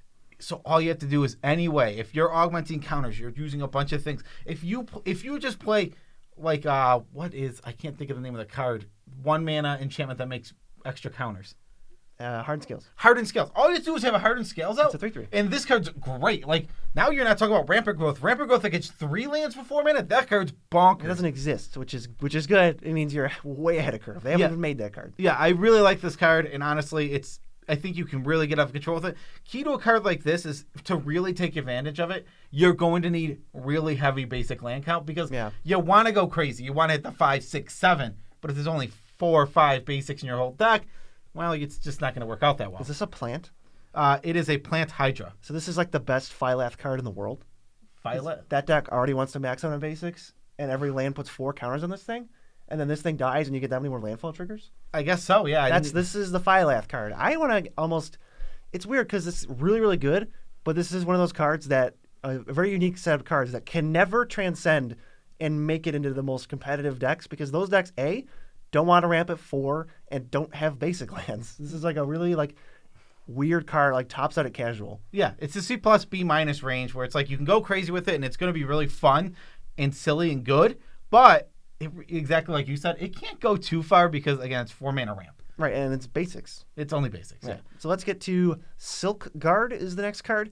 X green for an instant. Put a counter on each of up to X target creatures you control, or as equipment and modified creatures you control gain hexproof until end of turn. Let's try this again. Now let's do it to all of our modified creatures as much as we want to put X in. I mean, obviously X is every creature we want to give hexproof gets it. How many creatures need hexproof at a time? The answer is 1.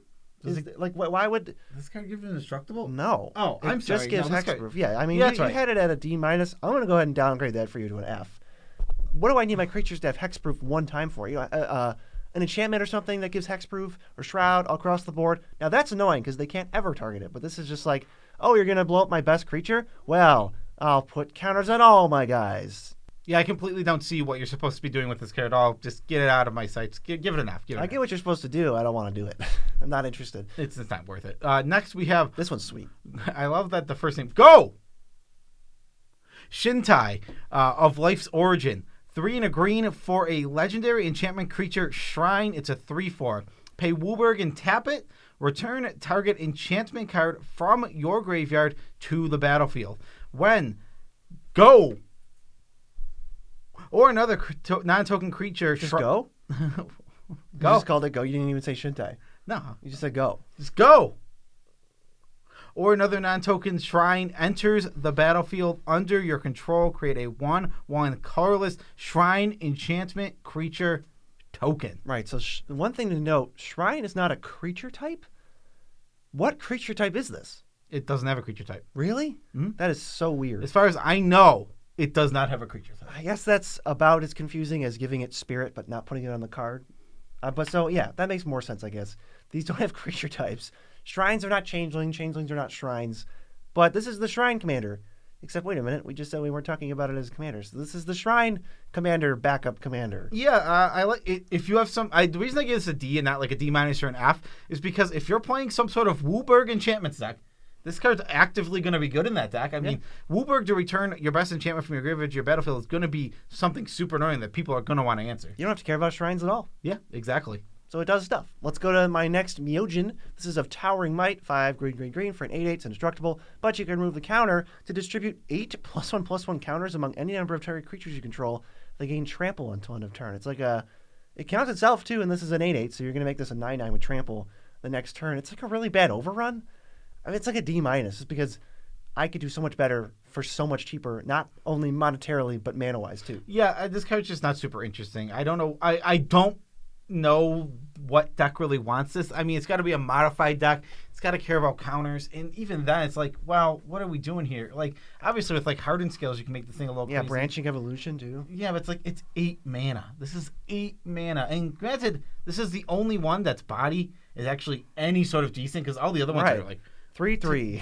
Wow. Yeah, 3/3, like literally awful. But I don't know. It just doesn't seem like a card I would want to play in many decks. Yeah, I agree with that. Finally, we're on to the multicolored, and then we have lands, and then we get to wrap this bad boy up. So stay with us. Yes. So for multicolor, we're going to start off with Ijanjo Uprising X red white for a sorcery. Create X 2/2 white samurai creature tokens with vigilance. They gain menace and haste until end of turn. Each opponent creates X -1 2/2 white samurai creature tokens with vigilance. Awful card for command. This is the easiest F ever. You are giving out more resources than you're getting, and that in almost all cases is not going to be worth it. Yeah, you're not going to be able to push nearly enough damage through. This is an easy just like F, and move on to Enthusiastic Mechanaut. It's blue-red for a 2/2 flyer. Artifact spells to cast costs 1 less to cast. It's just Goblin Electromancer for artifacts, and I think this is a rock-solid little dork. Artifacts are the type that benefits the most from costing less because they have colorless symbols. They don't actually cost colored mana most of the time. So if you can get artifacts down to free, you can really set up some like stupid loops or insane powered out turns that you can't do with like an instant or sorcery. So I like this guy a lot. I mean, this card's super strong. It's like a B, right? It's at least a B, maybe a B+. This card's just good. I mean, it's aggressively costed, and it's a flyer. So even chip in for a few points. Exactly. When it matters, he's going to get in for damage. He's going to get you the Monarchy. He's going to do things like that. This is just, it's very aggressively costed creature, and it's going to be super strong. And any deck that wants it's going to love it. Yeah, I'm excited to maybe play it somewhere. We'll see. How about Greasefang? Greasefang, Okiba, Boss. This is not your set for names. Okiba? I'm just saying. Akiba? I don't know. I would say Okiba is the name of that. Okiba? Go on. Anyway, say Okiba. Okiba Boss. Does that sound right to you? Okiba does sound. Boss. Okiba Boss. One white black for a 4/3 legendary creature rat pilot at the beginning of combat on your turn. Return target vehicle from your graveyard to the battlefield. It gains haste. Return it to its owner's hand at the beginning of the next end step. This is pretty simple. This is a D- trending toward F.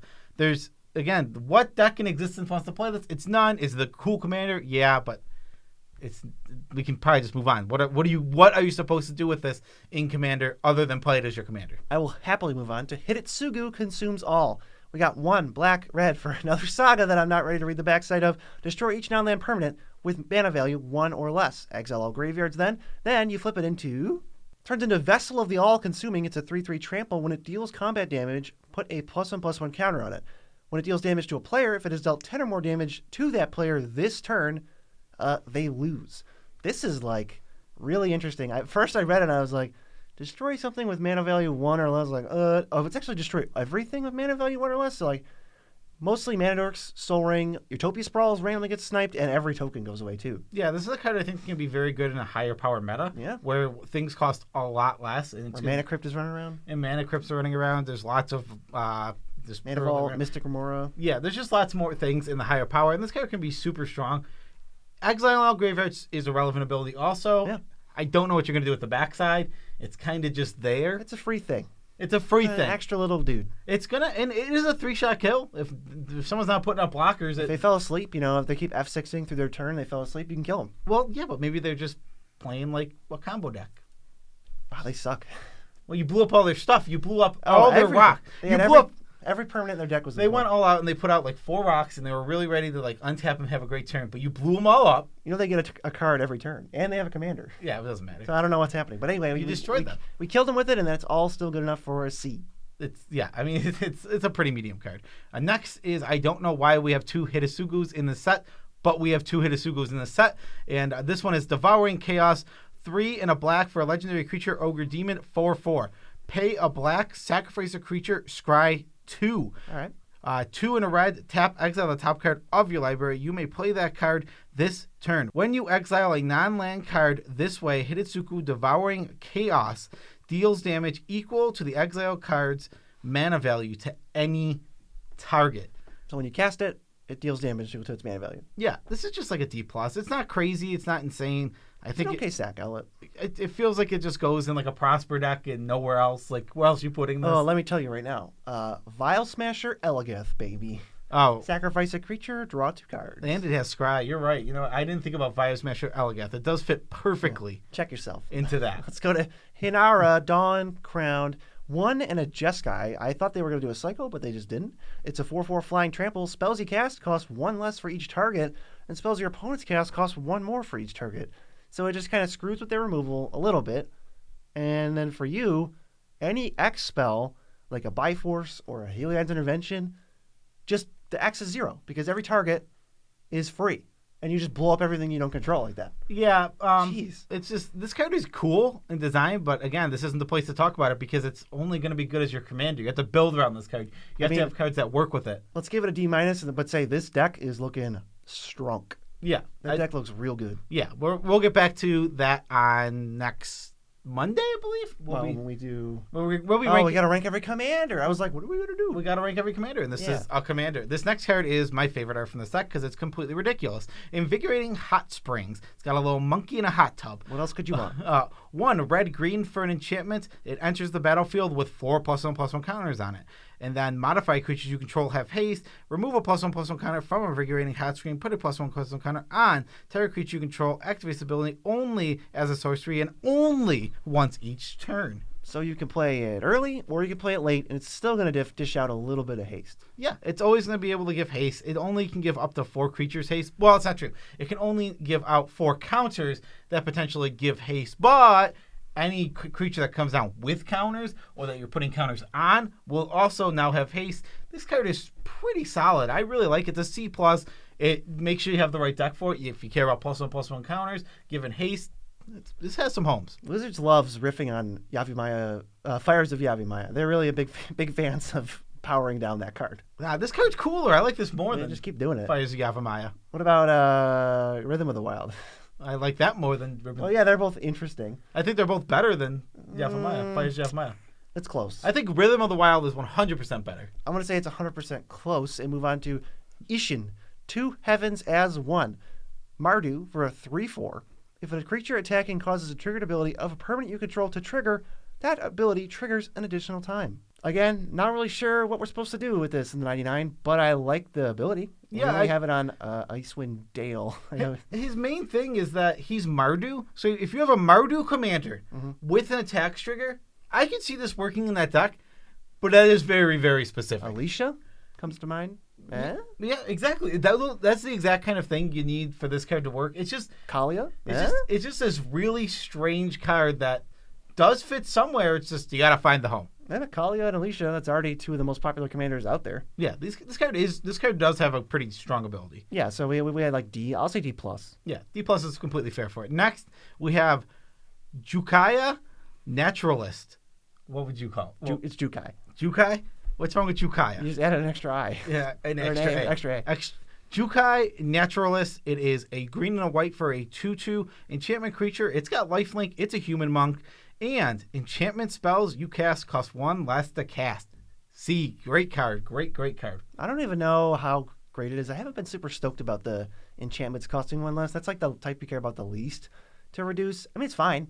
I think it's okay. I don't actually know if this is going to make some of my Enchantress decks. It's obviously an okay Enchantress card, though. I think a C is about right. It is cuttable, but this is one you might exclude for the Bs. I mean, this card just seems good mostly. I mean, it's weird because the thing I like is it is the enchantment creature itself. That's true. It's better than the 2/2 from Origins that isn't an enchantment and reduces, and then there's the one from M something that's the Nyx Prayer guy who's also a 2/2 that reduces your enchantments, but neither of them are enchantments. Yeah, this is an enchantment. Also, in an auras type deck, it has lifelink. It hold auras a little better than most creatures. All right, so maybe we will bump that above those other 2 bears and say still C.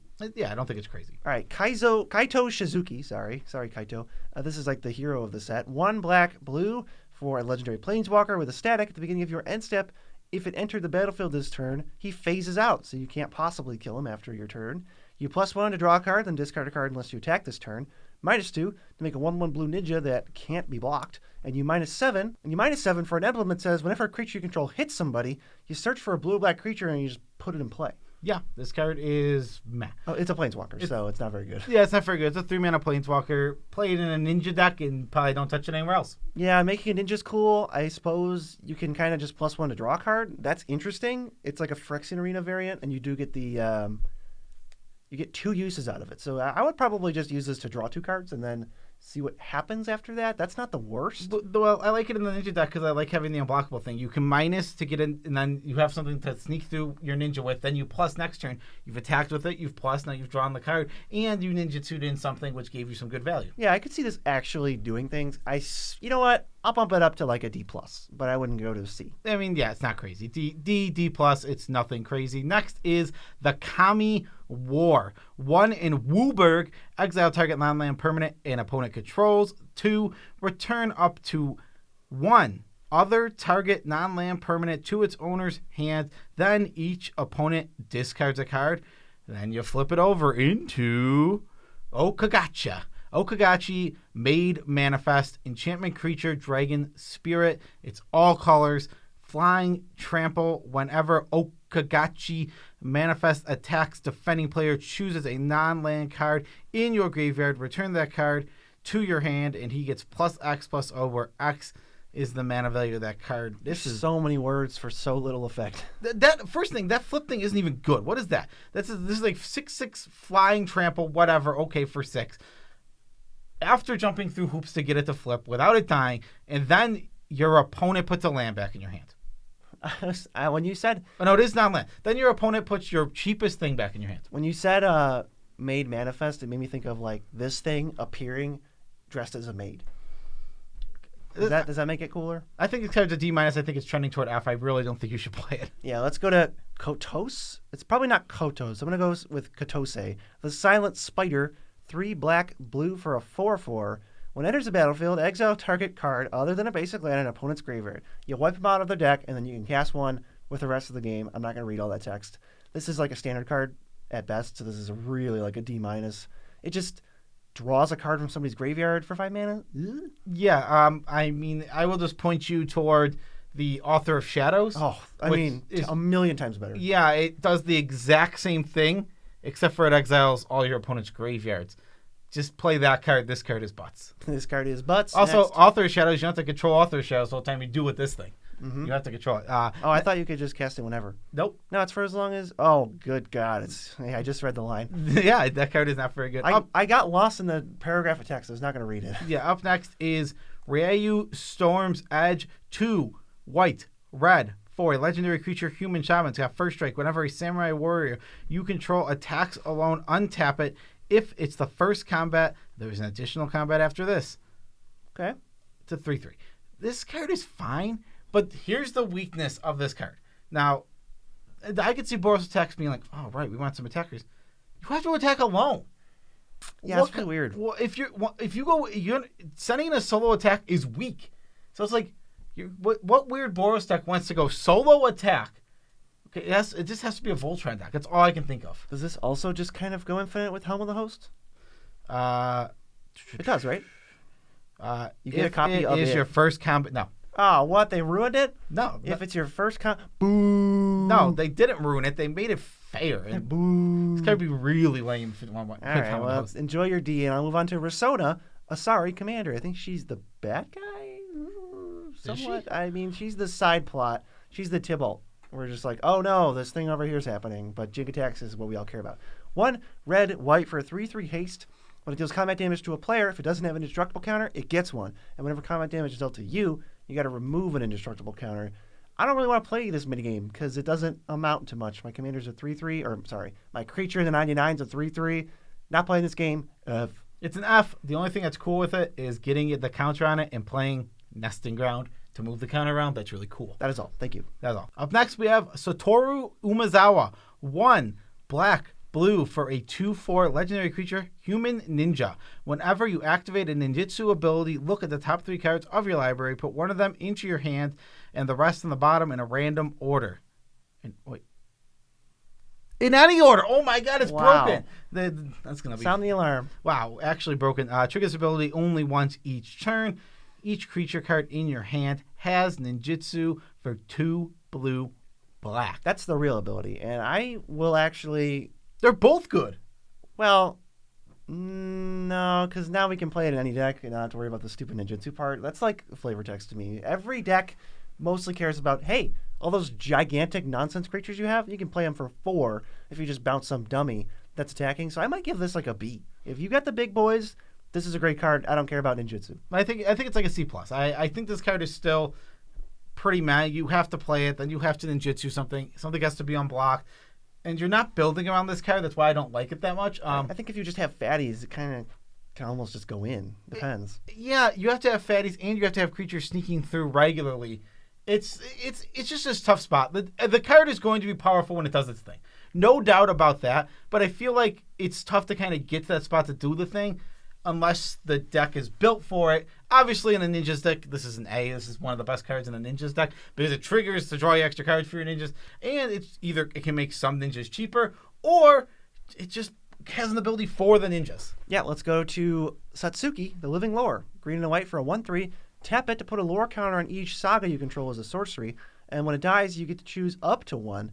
Return target saga or enchantment creature you control to its owner's hand, so that's from play to your hand, or return a saga from your graveyard to your hand. This is the saga card, except sagas stink, so I'm not incentivized to play them anyway, and I'm just going to give this an F in the 99 and just go, next. Yeah, it's pretty bad. Next is a really unique card, and I like it. It's Spirit Sister's Call.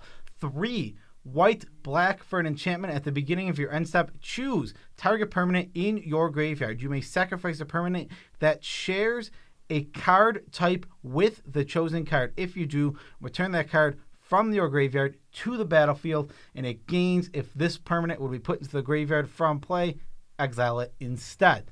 It's really cool, and I think there is some cool stuff to be done with it, but it's like a C-. It's not crazy, over-the-top powerful, but I see it. I see all the cool things, all the cool exchanges you're going to be doing. I think this is really cool. I really like this for like kind of an enchantress type, like white-black, that kind of, because if you have a bunch of white enchantments down, then they're going to your graveyard. You can start switching out which ones you want, and this is an enchantment, so at some point you can just choose to throw it away to get back a better enchantment that you might want. All right, I can see it.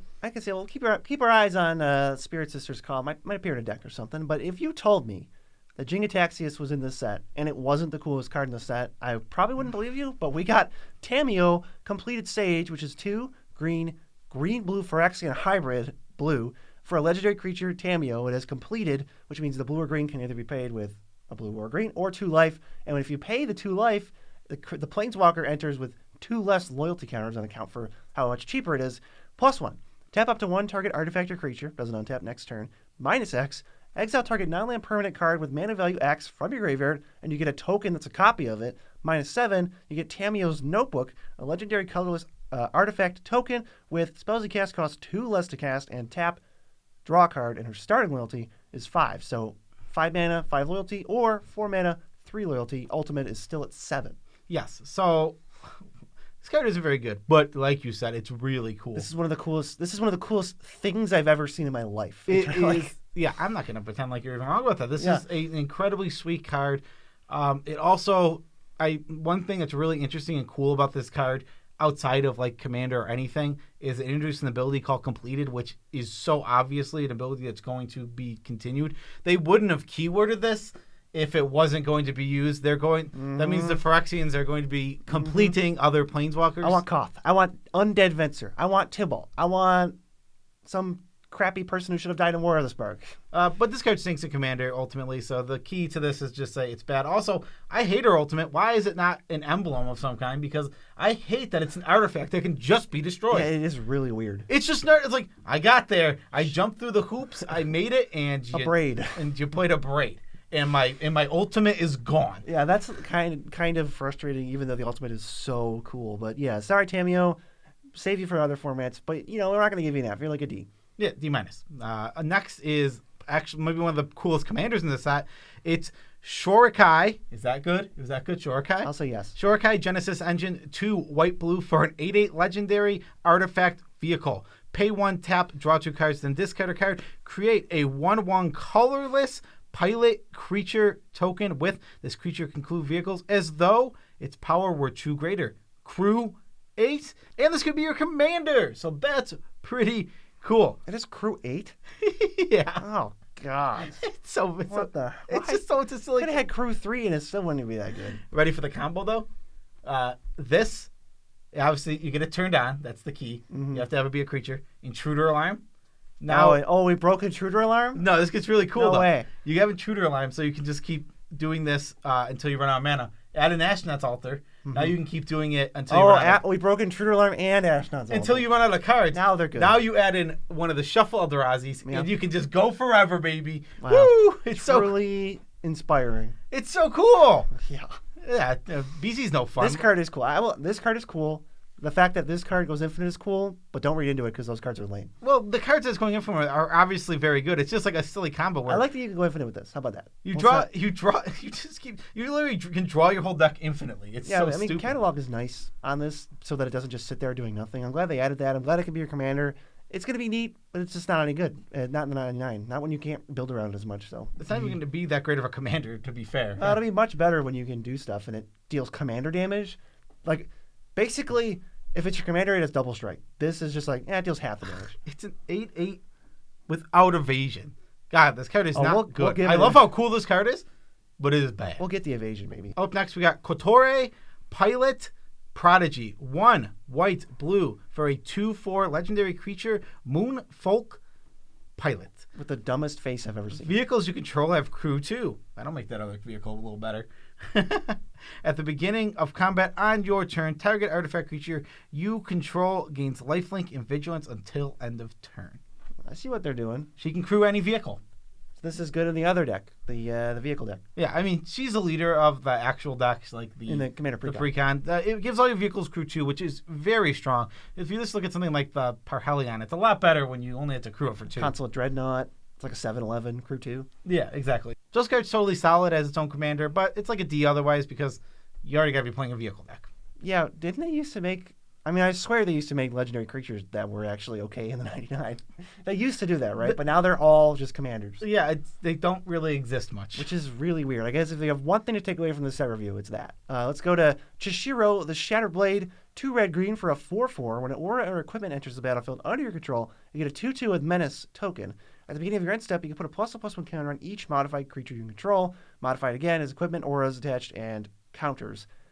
Okay, this is actually one that actually is kind of okay in a bunch of different decks because there's plenty of green, blue, green, red, +1/+1 counters, shenanigans to go around. So this is actually like a C+, as I just got finished saying, we don't do this anymore. I really like this card. It's really interesting. I really like it with something like a Swiftfoot Boots because you play the boots, put it on a creature, move down step, put a +1/+1 counter onto each modified creature, and then you move the boots next turn. That thing is modified because now it has a counter on it, and now whatever the boots on is modified again. So it's a pretty sweet card, and I think it's got a lot of janky little tricks like that. Yeah, and it just gives you extra random dudes when you play. Like, you don't have to build around equipments, you don't have to build around auras, but you're going to have some amount of one of those in your deck, and eventually you just get a 2/2 for free. This doesn't ask much of you. I like that. Yeah, it's a good card. It just is a good card. Very solid. C+. Artifact time. It's artifact time. Yep, we're going to start with Circuit Mender. It's 3 mana for a 2/3. When it enters the battlefield, you gain 2 life. When it leaves the battlefield, draw a card. This is a C, but I really like it for Flicker decks. This has a super high upside of not when it dies compared to the usual thing, like a Filigree Familiar. You can keep flickering a Filigree Familiar. But gain 2 life. Yeah, exactly. This actually is decent to flicker. Gets you 2 life in a card. Yeah, now it's probably cuttable. It's probably just meh. Which is why it is a C. Which is why it is a C, but I think it is a solid commander card nonetheless. Yeah, it's a nice little bug. I'm going to agree with that. Let's go to Eater of Virtue, which is not as nice of a commander card. It's a 1 mana equipment. It's basically Bone Splitter. It gives +2/+L, but when the equipped creature dies, you exile it. And as long as a card with flying or any of those keywords is exiled, that's what the equipped creature gets, and it equips for 1.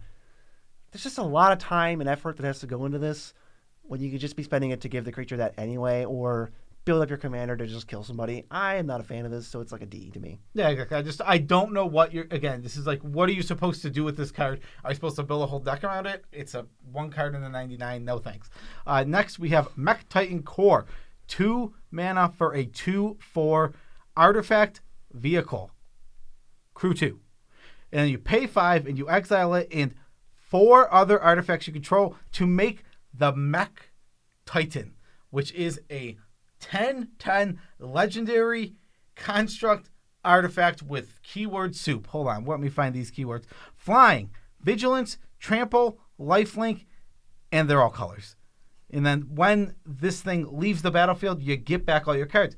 I really do like that about this card. Now, this card is a D. This is one. I want to state this is one of the coolest cards from the whole set. Mm-hmm. It is Voltron. It is literally the Megazord. Whatever you want to think about, and like it's a perfect chance. This is like one of the coolest cards to ever alter ever to put the Megazord on it. Oh, the original one. Like just have like on this card on the Mech Titan Core, you have the T-Rex, and then. They obviously combine, and it's like that is super cool. I would love to do that for an altar. Oh, you could get the vehicles that you like, your best vehicles in the deck altered as like the Mastodon and the Pterodactyl and stuff. It's really cool. I mean, this card is Flavor City. It's awesome. It's a D. Now I will say this for a D, this is actually pretty good.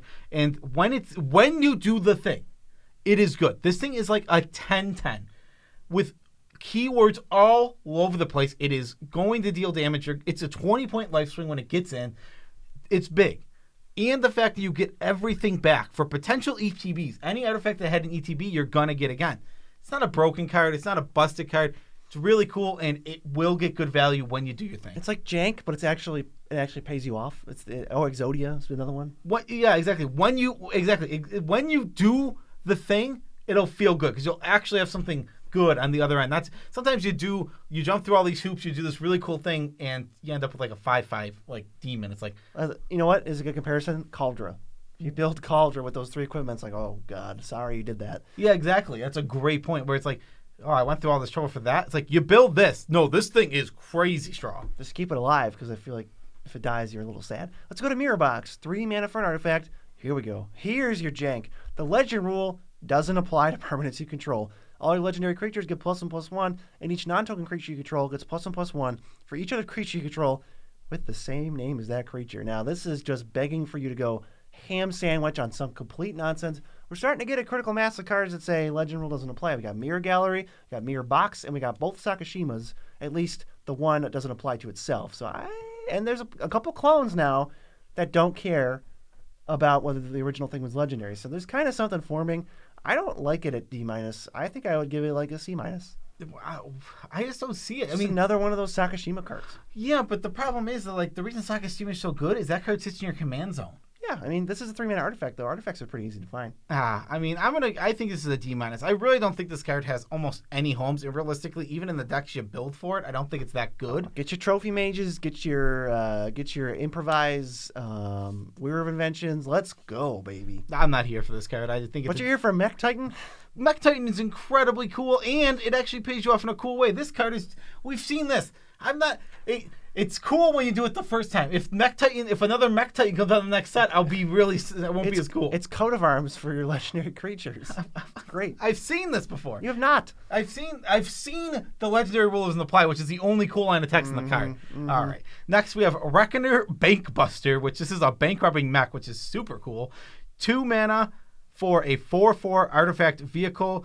It enters the battlefield with 3 charge counters on it. It has crew 3. You can pay 2 to tap it, remove a charge counter from it, draw a card. Then, if there are no charge counters on it, you get a treasure token and a pilot with that ability of crewing 2 bigger than its power.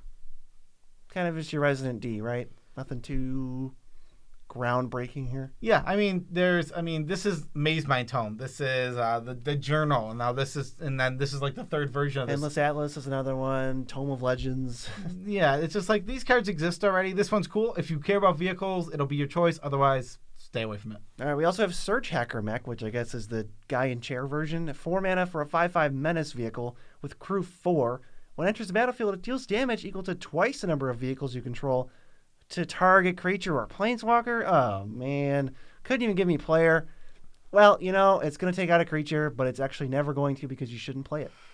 You got to be vehicles, and then it's only okay. It's not even like it's like a Ravenous Chupacabra, but you got to build around to. Jeez. Yikes. Crew 4. It's not very good. Yes, they hated me with every word of this card. But now we're on to the lands. Everyone's been waiting for this. Yeah, there's some power in the land slot. This is exciting. Yeah, there is a cycle of lands, and we're just going to go in alphabetical order instead of Wooburg order for them. The first one is Busheju, Who Endures. It's a legendary land. It comes in untapped, and it taps for a green. So it is just a forest. Better than a forest. Better than a Not forest. a forest. Better than a forest. Pay 1 in the green. Discard it to destroy target artifact, enchantment, or non-basic land an opponent controls. That player may search the library for a land card with a basic land type. Then they obviously put that onto the battlefield. This ability costs 1 less to activate for each legendary creature you control. This land is removal. This is going to be, again... It is very, very, very similar to the MDFCs. It's the second coming of MDFCs. The Mythic, they're comparable to the Mythic MDFCs because these come in untapped. There's no 3 life to pay. This is going to be a land most of the time. The spell's not counterable. And the spell is not countable. It's an ability. This is absolutely bonkers of a card. Now, obviously, they get a good search out of it. They get to go get something with a land type. So they can get a shock, they can get fixing, they can do that kind of thing. But that doesn't change the fact that my land is removal. My land does this. When I just don't need a land, I blow up a Gaia's Cradle. When I'm in a tight spot, I blow up a Cabal Coffer. They're even on lands with when you blow up a non-basic land. Oh no, they're gonna win with Mystic Remora because I have to cast 3 spells this turn. Nope. Let's give them you a land. Or if you're out of basics with a more powerful deck, which this is a highly powerful card, that could also come up too. I don't think it's a secret that this is an A+. Yeah, absolutely. Absolute staple. Like, I didn't know we would ever get cards better than the MDFCs for that. These are just better. Yeah, this card's incredible. A+. It goes in so many decks. Though I want to say they don't have to get a basic. They can get something with a basic land type. Oh, you're right. They could just get anything. So they're not going to run out of targets, but I don't even care. Yeah, that's it does not matter. Right. This card is still equally as insane. A+. What's next? Nuts. It's a Ganjo, Seat of the Empire, a legendary land, tap for white, enters untapped, channel, 2 and a white, discard it. It deals 4 damage, target attacking or blocking creature, and it costs 1 less, just like they all do, so we're not going to read that over and over. People are saying, man, this is the worst one. It's like, only technically, because they have to be ranked in some power level order, they are all completely nuts. This is like unheard of. On a land, I can blow up your attacking creature from my land. I don't need a plains. What is this card competing with? Basic plains. What is, let's say, if you like the Oblivion Ring, what's that competing with? Every spell on your deck, this is not competing with a spell slot. It is the easiest inclusion in the history of the entire universe, and you play it because it's busted, and the opportunity cost is nothing. Obviously, this card, 2 and a white, costs 1 less for each legend you control, deal damage to an attacker. It sucks. That doesn't matter. It's not the card. It's a land. It's my plains. Yeah. This is a plains that goes into that. And who cares if this is the worst one? It's still an A+. 1 and 2 color decks, 110%. 1000%. Always have these in them, Every just single like the Mythic MDFCs. I'm never not going to play these. I don't know how I can't. They're insanely powerful. Our land slots are just turning into more spells. I mean, if you take, if people are ignoring all this advice and you get a Nitpicking Nerds green-white deck, we have like 7 more spells in our deck than you. You're always going to flood first. Yeah, versus us when it comes to that stuff. This card is I mean, all these are bonkers. What is the what? Well, let's go into the blue one. The blue one is, it's Otawara, but it just reminds me of Ottawa when I read it. So it's Ottawa. So it's Ottawa Soaring City. It's a legendary land. This one is the blue one, so it taps for blue. 3 blue tap, tapping it, discard it because it's the channel ability, and you return target artifact, creature, enchantment, or planeswalker to its owner's hand. And then has the cost less tax. Wow, that's not a very good card. Doesn't matter. It's an amazing card, actually. Yeah. Oh, it's the same get out of jail free version as like the Cyclonic Rift. Like, well, it's not going to be the best thing ever, but it's like, oh, just save my butt. Great, save your butt. It's an island. We just saved your butt with an island.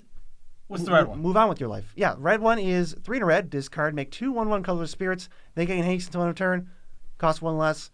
This might actually be the worst one. This is actually the worst. And it just doesn't. And it still never mattered because you still get 1/1s. Throw a skull clamp on them. Chump block. Attack. Push through some kind of ninjutsu nonsense. It doesn't even matter what you do. You have the option to just make tokens where you did not have the option to make tokens. What does your mountain do? Nothing. It could never make 1/1. This is an A+. They're all A+. They're so good. Next one's the second best one actually in that. It's Takanuma, Abandoned Mire. It's the black one, and you can discard it for 4 mana, 3 and a black. Mill 3 cards, return a creature or planeswalker from your graveyard to your hand. That card's really strong. Mill 3? Mill 3 added on top of this card. I think this card is the second best one. A+. If you're not getting the point, if you are playing 1 and 2 colors, 1,010% these are going in. The green one's probably going up to 3 colors and 4 color decks because the green one is bonkers. They just do it all. I don't know what these cards would have to say for me to say don't play it. Like, you could increase the generic mana cost by 3 for each one of these, and I'm still like, better than a forest. Sometimes you'll do it. It's just the percentage of time you do it decreases, but the percentage of time you do it more than a forest is still way higher. Yeah. Okay. So the last 2 cards, let's get them out of the way quick. They're not too crazy. Yeah, we got Roadside Reliquary. Taps for a colorless, or you 2-tap, sack it to draw a card if you control an artifact, and you do the same thing for an enchantment. So sometimes in a specific decks, it's a divination. I don't mind it. That's fine. It's very specific, and it's colorless, so I'm thinking like 1 and 2 color decks. All right, it's like a C. As long as you can make both, this will cash in for 2 cards. Yeah, very specific, but good. And then we have Secluded Courtyard, and it enters you choose a creature type. Taps for colors all the time, or it's exactly unclaimed territory, but you can use it for the abilities of those creatures. Unclaimed territory is ass, and so is Secluded Courtyard. D-, only technically playable. Yeah. So that is our video. Special shout outs to all of our patrons. Love you all as much as you can without making them comfortable. We just talked about Kamigawa for 3 hours? I think if you count yesterday's video with 3 hours and 1 minute, because I've decided that yesterday's short's going to be another Kamigawa video. Oh, I didn't even know that. Well, now I know that. So we've been talking about Kamigawa for far too long. Patrons are scrolling on the screen. BZ, do the shout outs. We can go to patreon.com, support us to be one of the poopy babies who are scrolling beside me. You can also go to the TCG Player affiliate link, buy the cards you're going to buy anyway. As soon as you want to buy cards, use our link. We're not telling you to go buy cards you don't want. Wait till you want to buy cards. Use the link, and it's like you're giving us free money because you spend normal amounts, but money just materializes in our pockets. And the same is true when you go to Dragon Shield and buy custom sleeves or regular sleeves or whatever they offer on the site. When you do that, as you start with the link that we also have in the description, it's a cornucopia of links in there, folks. You got to check it out. We get a kickback on the order. Yeah, and you can go follow us on Maraschiello to see all of our deck lists. We're going to be brewing some Kamigawa stuff coming up. Oh, yeah. I mean, we got to get on Shuffle Scuffle with some stuff. Yeah, exactly. So, tidbit about our lives. Real quick, BZ, what do you got? I can't afford to have a tidbit. This video is like a day in the making. This was all day. This is a really long video. We've been working on it all day. Peace out, Tribe Scouts.